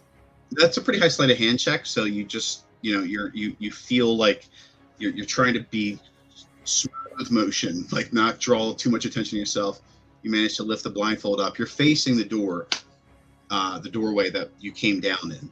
Mm-hmm. Yeah, you see the Blackford Leon, and the door is blown out, and there's like scorch marks across the stone. It's blackened, and you can see where the front of the door is like still kind of scorching a bit in spots. It's going out on its own, but it's still a little bit ablaze. The Leonan's whole front of his body is badly burned.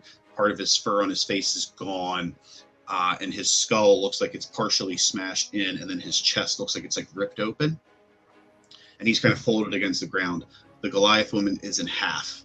The top half of her body is on the ground. And she's actually laying like kind of in front of you. Her eyes are open, her mouth is agape, and she's staring at you. And then, as you take that in, you see a set of avian feet kind of come down the stairs, and you hear, "Oh, is it done? Is it done?"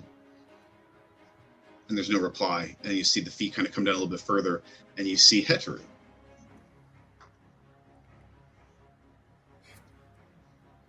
Who? Aethra, the Eric. Yep. Yeah. Okay. Does it look like he's?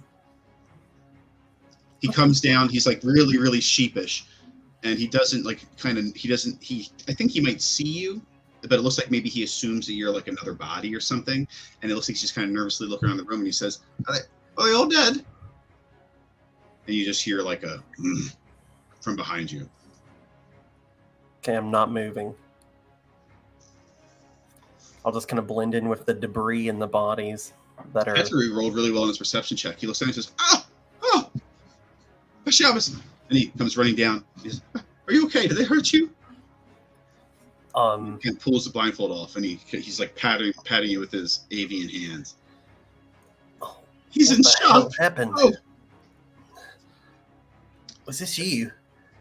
Of course not. I flew about the city. The rest of the crew went off somewhere.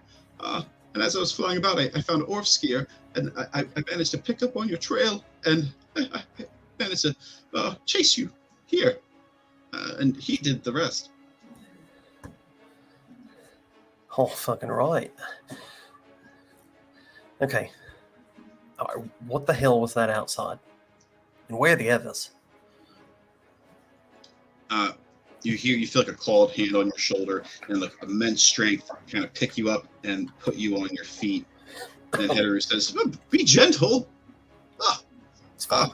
He pats you on the shoulders, and you manage to kind of turn, and you see the Red Dragonborn guard of the crew, Orfskir, over your shoulder, sword now on his back. I don't know where the rest went. But the captain went off to talk to the guy they had to deal with, the president of some company or some other.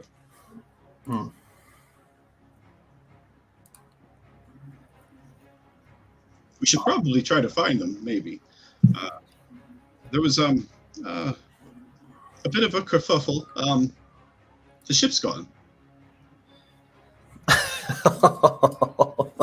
Come on, now's not a time for jokes, Henry. That's funny. No, It's gone. And Orfskir says, "They blew it up." Wait, what the fuck? Blew it up? Yeah, these guys blew it up. Yeah, they did.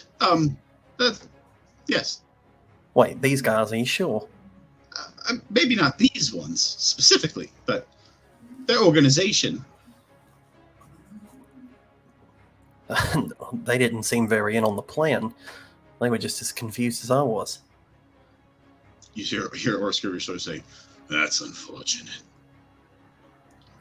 Aethra says, "Oh, well, let bygones be bygones. We should probably get out of here before somebody comes around." Hang on now. Let's have ourselves a look around. No one's here to stop us. I'll go. And Orfskir says, "I'll go to the door." And he walks up to the front door. You hear him kind of go up and out. I guess I'll do a quick survey of the room Give me an investigation check. to see what's there. Not great. It's only gonna be a 15. It's not bad. As you search through, are you looking for anything in particular, for starters? Documentation, plans, maps, blueprints, anything that looks like they have made plans for, or bases of operations, anything like that. Sitting on, so you're in, it's a pretty empty space. There is a few little side rooms that are open. One of them, as you turn, you manage to assess the scene. As you turn, you see the one guy who was behind you, the human man that was with the Goliath. His head is like smashed into a pulp. The bones are like shoved into the stone, and he's like just kind of hanging against the stone wall, which has broken out, and his bones are holding up the rest of his body. To the left of him, there is a desk, and there is some papers on there. You turn to your right, you see another small room, and you see a decapitated halfling lying on the ground. And past there, you can see there's a few beds in the room behind the halfling. You see a couple like little trunks, like some little bedside kind of table trunks. And then in one of the rooms to the left, you'd see like a larger, like kind of like an office space sort of thing. And then to the left of that, you see just like rows and rows of candles, on shelves. In a second room, there's 2 rooms on the left, 1 room on the right. Desk in front of you with the dead guy's body. As you start searching the desk that was in front of the guy's body, it looks like it's like a fake or maybe real ledger of like sales for candles. And there's like some names of like maybe families or something. Like it's just like last names. And then like a number of bundles, and then like a gold price or a silver price in this instance. Mm-hmm. And that looks like, not very important. As you go to, there's a bedroom with the boxes. There is the like literally candles on shelves, and then like the larger kind of office space. Okay. We'll go to the kind of the larger office space. As you go in there, 15 investigation is fine. There is like a large desk in the middle, and behind it, there are more rows. Like there's some candles up there. There's like some bags. There's some like little things. You managed to search through some of the bags, like as kind of like an obvious point of interest. Sure. And you do manage to find there's one bag that's 15 gold in it, which is kind of nice. And then there's other bags that just has like maybe some, it looks like it's like miscellaneous spell components. And then on the desk itself, there is a piece of paper, and above that piece of paper, there is a letter. And the letter has like a lamp, like a blazing lamp as like a seal on it. And the seal is cracked, but the letter is still like inside of an envelope. Well, we will read other people's mail. Let's commit felony. Yeah, it's a felony. Yeah, you're going to go to jail, but that's fine. You open it up, and inside it is a letter to Aethra from Firestarter. And it details what the heist for her various crews. He says blocks, and he refers specifically to blocks like 52, 51, and 53. They were supposed to, according to this letter, go under the cover of night and take any extra boxes, or barrels rather, of raw aether that don't make it into the factory. The shipment is so large that there's no way that they're going to be able to get it all inside. There's going to be a ton of it just sitting outside, and it'll be easy for us. We can probably get 10, 20, maybe even like 30 barrels. Low risk, easy job, tons of money, tons of aether for the people. Quick in and out, nothing major. And it seems like that's like an order from Firestarter to an Aethra.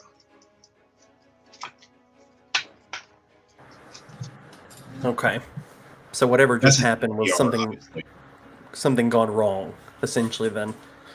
Yes. Okay.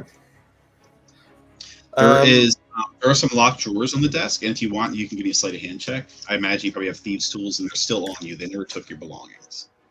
Perfect. Losers. Yeah, I'll roll a sleight of hand. Okay, that's better. That'll be a 23. Nice. This is a high roll. It was actually a 22. So you just managed to beat it. You pop open one of the drawers, and there is like a really nice necklace in there. It has like a bunch of rubies in it. I feel like you have an eye for this kind of thing. Your character, you think it's probably worth like multiple hundreds of gold. It looks really, really, really nice. And next to it, there is a bag. There's like a little tiny bag. And you to open it, you just out of curiosity, like maybe there's some gold in there or something. You open it up, and there are like little marbles in there, and you grab them, and they're actually like squishy, almost like beads. And when you pick one up and squish it, it pops, and it really, really like slippery and wet. And it actually, as you touch it, you realize like inside of the little marble ball thing, there's like some sort of like almost like a glass component. Like you actually can feel like a sting in your finger of like a really, really fine sharpness. And you get quick drops. And it's a magic item. It's wondrous. And I'll just send it in the Discord. Sure. Oh, yeah. Absolutely. And then besides that, that's what you find in there. All right, then we won't tarry. We'll head them up and move them out. You head up, you head out, you go up the stairs. Header says, I don't know exactly where the rest of the group went. It might be exceedingly hard to find them. I think that maybe we should go back and wait by the docks, perhaps, or what do you think? I don't know. Something's wrong about this, Henry. The plan was not to bomb the ship in broad daylight. It was to take excess ether from the shipment at night. I don't like this one bit. I don't think the others are safe. I think we need to find Captain. We need to find the others. And I think we need to really fucking lay low. Header turns around and looks back at the candle shop, and I think we might have fucked that up a bit. I mean, things are all a little fucked up at the moment, but that we can attribute to the disaster. I think we can. Orsia says there was a disaster. That's true. You're goddamn right. It was hell of a swing. Thank you for that, by the way. Again, and he'll toss in the bag of 15 gold. Show I owe you more than that. That's a good start. Takes it and weighs in. He ties it to his belt and he says, "Wasn't personal. It's just my job." All right. Okay, let's go back to, I guess, where the ship used to be. I guess it's not fucking there now. You return. You see that like the crane that was used to like help move the barrels off of the ship is collapsed. At this point now, it's probably smoldering, but there's still like a nice smoke cloud. You see a lot of dead guys, and at this point, the area would be barred off by Blue Defense Division. So there'd be guards here of the Blue Defense Division. They have a tabard that looks like a ring, kind of like various shaped. It's essentially like a chain of islands, which you know to be the archipelago. And it kind of wraps up like almost like a wreath kind of up the tabard. It's a blue and gold tabard. And then their armor, they have pretty, they're pretty well equipped, these ones at least. You know that these are probably like higher ranking members that were put on the scene here, as most of them are wearing like some form of like a plate mail or half plate. Some of them are armed with firearms, some of them are armed with like sword and shield, like kind of standard kit. But they're going about like getting people out of the immediate hazard zone and keeping back like throngs of onlookers. And with that, we'll jump back to the combat and see if everybody else dies. So it goes back to the top. Unit 1 is down. Unit 3 is not down. And he's going to step forward here. And the only person left is Darren and Damien from his perspective. So he is not going to risk it. Yeah, definitely not going to risk it. He's going to put his hand up, and it glows red, and a runic ring pops out of his hand, and then a second runic ring, and then a third, and then a fourth runic ring, and the runic rings burst in succession with a kind of a glass shatter sound as these orbs of fast-moving energy begin to kind of swirl through the sky. And Damien, you can see where like they are approaching you, and you try to move out of the way, but each one of them just pop, pop, pop strikes you.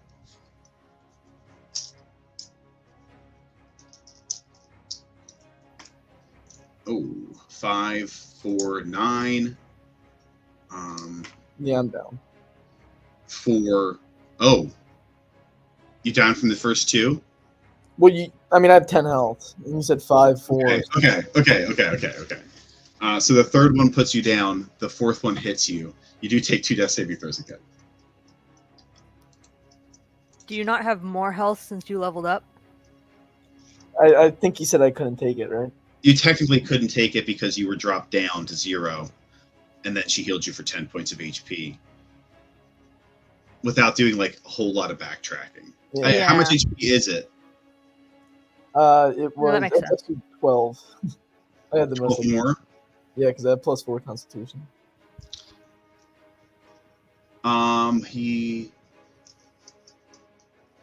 You could stay up with. I'll give you half of that to the 10. So you'd have 16 if you want. That's up to you. Would I still go down anyway? I don't think so, because he did Probably. 9, 4, 12, 2. So he did 14. You Total. get 2. Yeah, I would have 16, so I would stay up if I did have that. If you want to do it, you can stay up. Okay, why not? Yeah, What about Scott? I'll meet you in the middle, and these 4 magic missiles strike you, almost bringing you down, but you manage to grit your teeth and stay through it. But each one of them is like a searing electrical pulse as it strikes your body. He's going to stay back here, and then that's the end of his turn. Unit 1 is down at Darren. It is your turn. You see Unit 8 is reaching. He hit something on his belt, and you can hear. I'm going to just say you can hear it instead of making roll perception. You can hear it kind of beeping slowly, and he is now reaching for 1, and he's reaching for you. All right. How close is Leopold? He's right in front of you. All right, the dude's gonna, I think, bend down, cast Cure Wounds on Leopold. Okay, that is... So this will be a level 2, because that's all that I have left. Nice. So... You can do that big damage again. You never know. That will be 15. I think she's gonna look at me like, don't fucking die for me. I'm not worth it. You're on the ground. You're on the ground, Leopold. Just let him take me. If I survive, I survive. And then I'm gonna just let a grab onto me. Okay. And then it's Leopold's turn. How good is Darren's perception passively? It's a 29. I have no idea. It's a 12. Wrong campaign. Okay, never mind then. Not to 22, unfortunately. He would whisper something, but I don't know if you would catch it or not. I'll let her do a perception check. That's up to you. I'll let her do a perception check. Let's set it at a 16. Which dice do I want to use? That's good. It's a 4. Oh, damn it. What do you for like? We can't metagame, but I want to know what you say. He would say a name that it's very familiar to him. Okay. All right. Be a backstory shit. But so being brought back like out We'll of a keep that a daze, secret. he looks up, kind of shakes it off a little bit as much as he can, sees Darren like almost, I'm assuming, kind of embracing this one robotic guy, pointing a hand towards her and the hand towards the other one on the ground. Yeah. Okay. I'm going to try and ruin his plans for the one on the ground. Okay. I would like to continue to shoot the one on the ground to break it into as many pieces as possible so he doesn't get the whole fucking thing. Okay. I want to take a chunk of this bastard with me so I can study it. He is down and he's unconscious. So I would say that it probably will automatically hit. I mean, he's effectively, he's beyond the point of even being like paralyzed or stunned. So rolling damage is sort of ineffectual in a way. I mean, it like doesn't matter, right? Because I think you're gonna like automatically crit a shit ton of damage.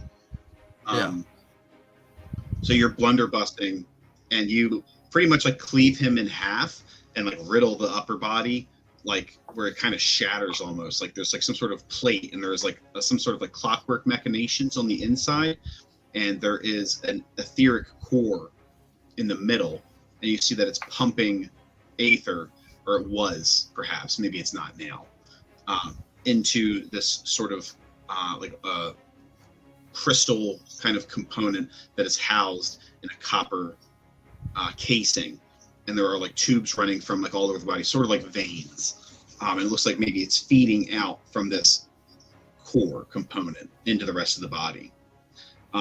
As you kind of rip through that torso, sever it from the bottom half, and give me the attack rolls, not the damage, just the attack rolls. It's just one attack because we're not level 5 yet. Yeah, I forgot you already used action surge. Sorry. Yep. So it's one stop shop. That's a dirty 20. Okay, that's pretty good. You don't manage to like clear the etheric component that's in his chest like out of the body, but you do manage to destroy a lot of the housing pretty cleanly, where like it flies. You can see where it flies out of his body and clatters against the street, the alleyway, and you can see where there's like bits of the copper housing scattered, and there is some of the etheric core itself. It's like a black chunk that is scattered across the ground as well. Not the whole thing, just a bit of it. All right. Well, he doesn't even bother getting up. He does that laying down. And he kind of, because the last words he heard coming to was, "Don't die for me." So he just kind of like wakes his eyes, opens his eyes, sees Darren embracing this mechanical bullshit. And in his mind, he goes, he's trying to think, I'm going to figure out what's going on. So this is the only thing he can do, is take anything from this dead one to study it potentially later. So that's his turn. And then Damien. I don't know, like, would Damien have heard her said it? Because I feel like his first reaction would just be to try to knock him off of her again. She sounded kind of desperate. Like she was talking. I don't really think it was necessarily a whisper. It's up to her. I don't think she would have hit it, because I think like she would have wanted Damien to hear it too. At least would have said it loud enough for that, because like it's kind of the same thing. She's basically saying like, let them take me. Okay. Get out of here. So if that's the case, and there's also 2 of them left, so I mean, I guess we can't really fight these guys. I'm just gonna grab Leovold, and I'm just gonna sprint with Step of the Wind and just get out of there.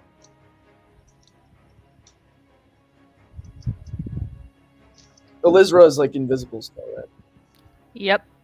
She's visible and back here. You are you are going to take an opportunity attack. I can't see the board. Wait, no, I have Step of the Oh, Wind.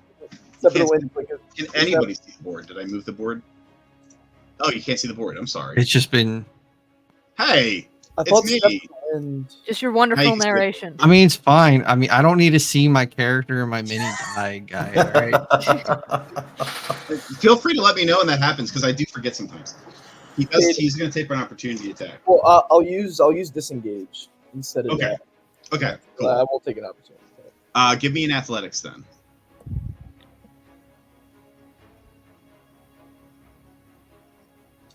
And you are a limit break too, so you get advantage, I think, or something. Or there's something there. I think I use my Dex and my. Strength. That's right. Dex and strength. That's right. So I got a 28. Yeah, you move, you grab Level by like the leg, and you very quickly pull him back a solid bit away from the scene. And then it's Unit 8's turn. Unit 8 puts both hands on the people, the device that's beeping, whirs to life. You see a green light shimmer out.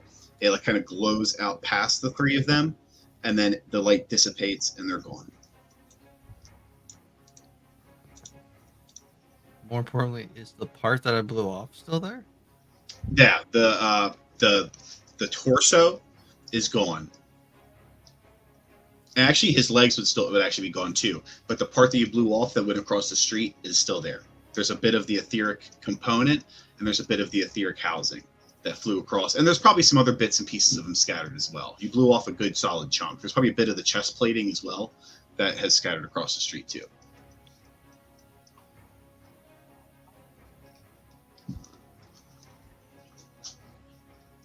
Alyssa, you have the opportunity to, you're invisible, you're hidden.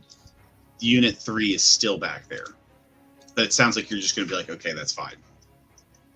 I'm sorry. Who disappeared? I didn't catch that. The people did. Darren and Unit 1 and 3. The people that were like at the center of the board, the two that were on top of Darren are now gone. They disappeared in like a green flash of light.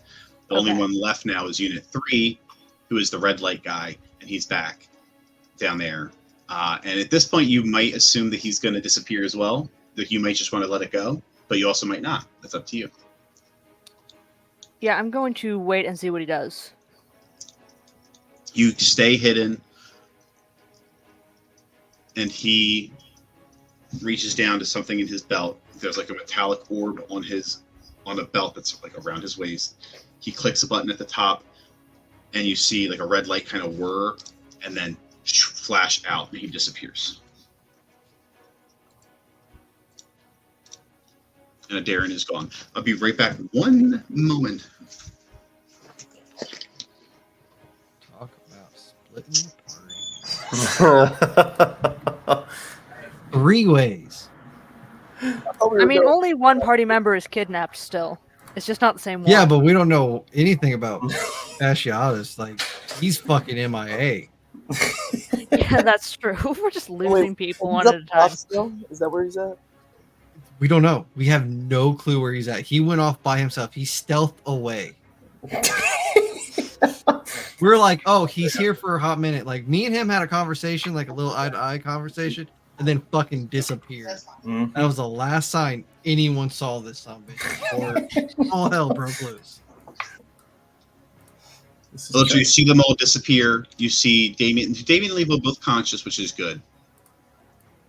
Yeah. And Jerry gets up from around the corner and he says, "What a show! That was really, you don't see that every day." As he comes walking down the alleyway. They I will just become like visible again and walk up as well.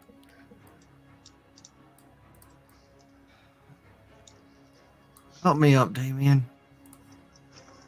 Come on, you can get up. And I just reach out a hand and I pull him up a little bit. We have a lot to do. We can't go to sleep yet. He immediately like just looks at Damien, acknowledges what he just did, and then immediately looks over and walks over to the pieces and chunks and just starts like grabbing them and putting them in the bag. So have I ever seen anything like that or heard of it? You probably will not succeed. You might succeed a little bit. Give me a history check.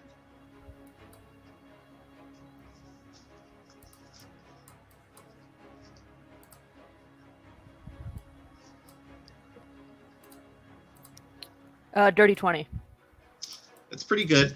You saying that like you've heard of it is maybe a stretch, but I did mention last session that you remembered a like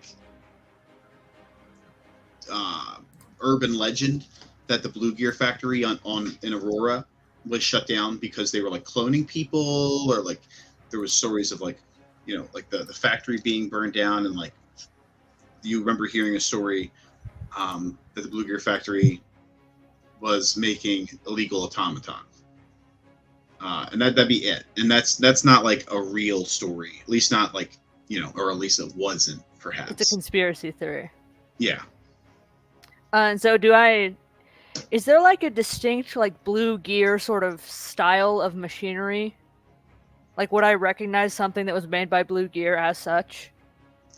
Yeah, I would say they have like, it's like a very sleek, not as futuristic as the stuff as these guys, but it's like top of the line weaponry, armor, products in general. Like they sell all types of things, and their design is like sleek and like ahead of they're always at the head of the curve. They always have like the next big thing.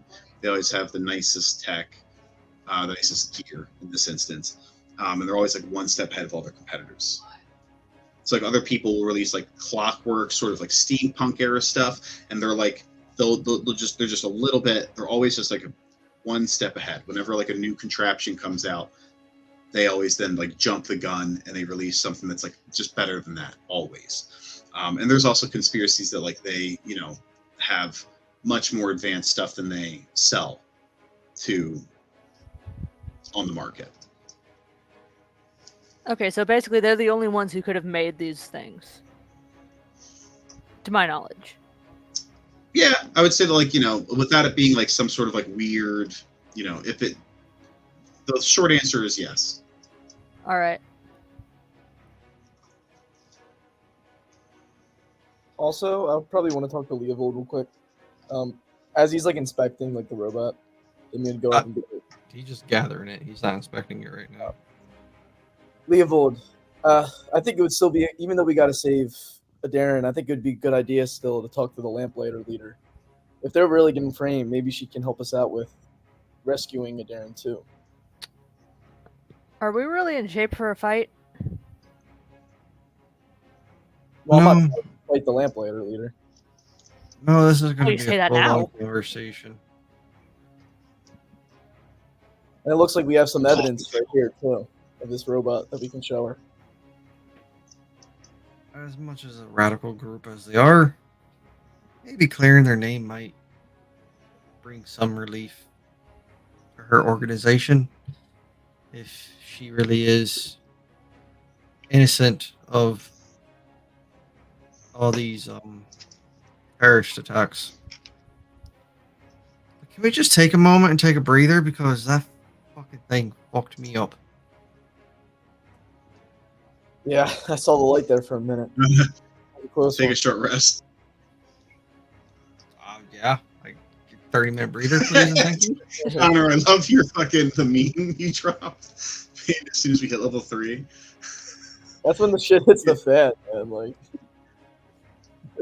Always, every level 3, it's like get fucked. Sorry, you Was get your it stuff.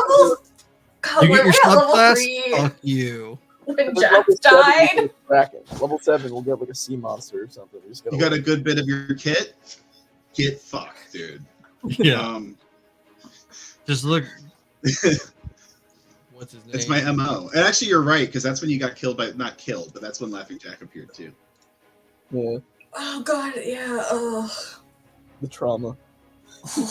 Whatever the Baxy's name is, Leovold just goes, we're going to take about like a 20-30 minute breather. You know? Yeah, Fucking that makes sense. Hurt. That makes sense. I'm gonna sit here with you. As a matter of fact, Appreciate the And company. he sits down on the ground next to you. Darren, During that, he'll just like kind of ask little small questions like, you know, have you seen anything like that before? Uh, you know, where might they come from? How's Oh, your it's got to be family? Blue Gear. fuck as I know. That was something else. You're quite impressive. That's a nice gun you got there. That's some good gear. I mentioned it earlier, but whew, you really blew that motherfucker to bits and pieces. Not good enough, apparently. You just like holding where the scorching rays hit, like Oh, nothing would have been good enough for those fuckers. you said Blue Gear did it. It's the only thing I can think of that might create something like that. I mean, this is kind of out of their step, even for them. Those things. There is an old rumor that they were experimenting with automatons back in that factory we found. But I mean, kind of thought that it was just a old wives' tale. He immediately looks at our tour guide. What's his name? Like Jeff or some shit? Jerry. Jerry. isn't it? Jerry? Oh, fucking Jerry? Jerry. Starts with a J. Fucking Yeah, just Jerry. looks at Jerry and goes like, you heard anything like that before? I keep my ears to the ground, my tail to the wind, and no, I haven't. As a matter of fact, there's rumors. There's rumors, but you know, rumors are rumors. I never really paid too much mind. It's none of my business. You know, and frankly, I feel like I maybe should have kept doing that, and I feel like I've made a dire mistake. I mean, maybe, most likely. I'm not gonna lie, but what the fuck you do for the lamplighters if you just run and hide? Oh yeah, mostly that. I steal things. I know a lot of passage ways. I'm sneaky. I'm a quick wit. I have some good So you're jokes. kind of like just a street rat. I don't appreciate the R in there. I think a C perhaps would be more appropriate, but yes. Sorry, hot. Yes, thank you. Fucking alley cats. Don't appreciate that, but you're paying, so it's fine. Darren, you see a flash of green light, and then you feel like the rush of wind, and you can feel like the mist of blue against your skin as you look out and you see yourself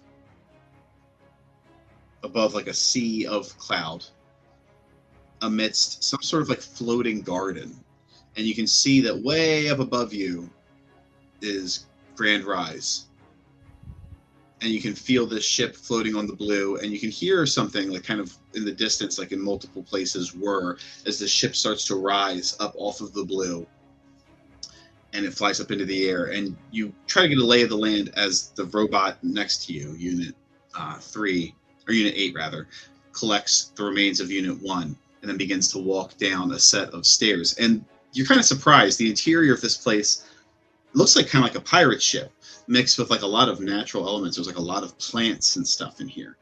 And outside of this ship, there are like a lot of causeways connecting to other structures. It looks like it must be like one giant, kind of like almost a flotilla, or like one big floating structure. And Unit 3 begins to walk towards these stairs, holding Unit 1, and he kind of turns to look at you, and he just kind of waits sort of expectantly. Was all of that really necessary? Those were our orders. Oh, right, you're just a bunch of robots. Your orders were to kill everybody and take me. Our orders were to apprehend malfunctioning Unit 7. Said I was coming willingly. Our orders were to apprehend malfunctioning Unit 7.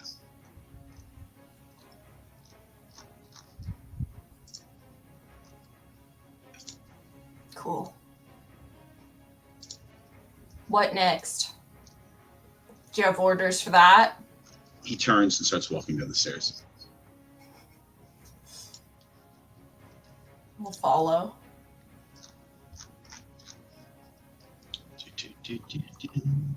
As you begin to walk down the stairs, you hear two people talking, and you come down the stairs. Unit 7 comes to like metal chain, and then you can see there's like a circular cutout in the floor, and you're walking towards it, and you turn to see who's talking, and you see a elven man with bright white hair, almost glowing, sat at a table. He's surrounded by like illustrious flowers and hanging vines. All of the windows inside of this like office, this like large office, captain's quarters of this what looks to be kind of like a pirate ship on the interior. All of it has stained glass windows, and he's sitting at like almost like a small, like kind of like a coffee table, and he has like a pot of tea. There's a small clockwork automaton floating that looks like it actually might have just dropped off the tea. It has like a platter with these like hooked limbs that come off the bottom of it, and a few like copter wings at the top that come off of it, like 4 of them that come off of the sides. And he like kind of waves, and the little helicopter thing kind of flies off. And sitting directly across from him is Captain Edbert.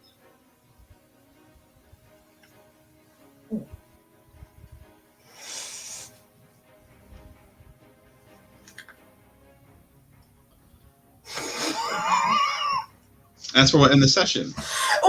No, fuck that bullshit. No. Flag on play. No. No, it's fine. She's in good hands. Here No, we're all there's way too worried many that she was goddamn kidnapped. So they do work for Swear to God, if Captain's a bad guy, I will die trying to kill him. We'll see you next time on this Fucking- episode of Reyes Beneath the Blue. Goodbye, good people. I'm going to end the recording now.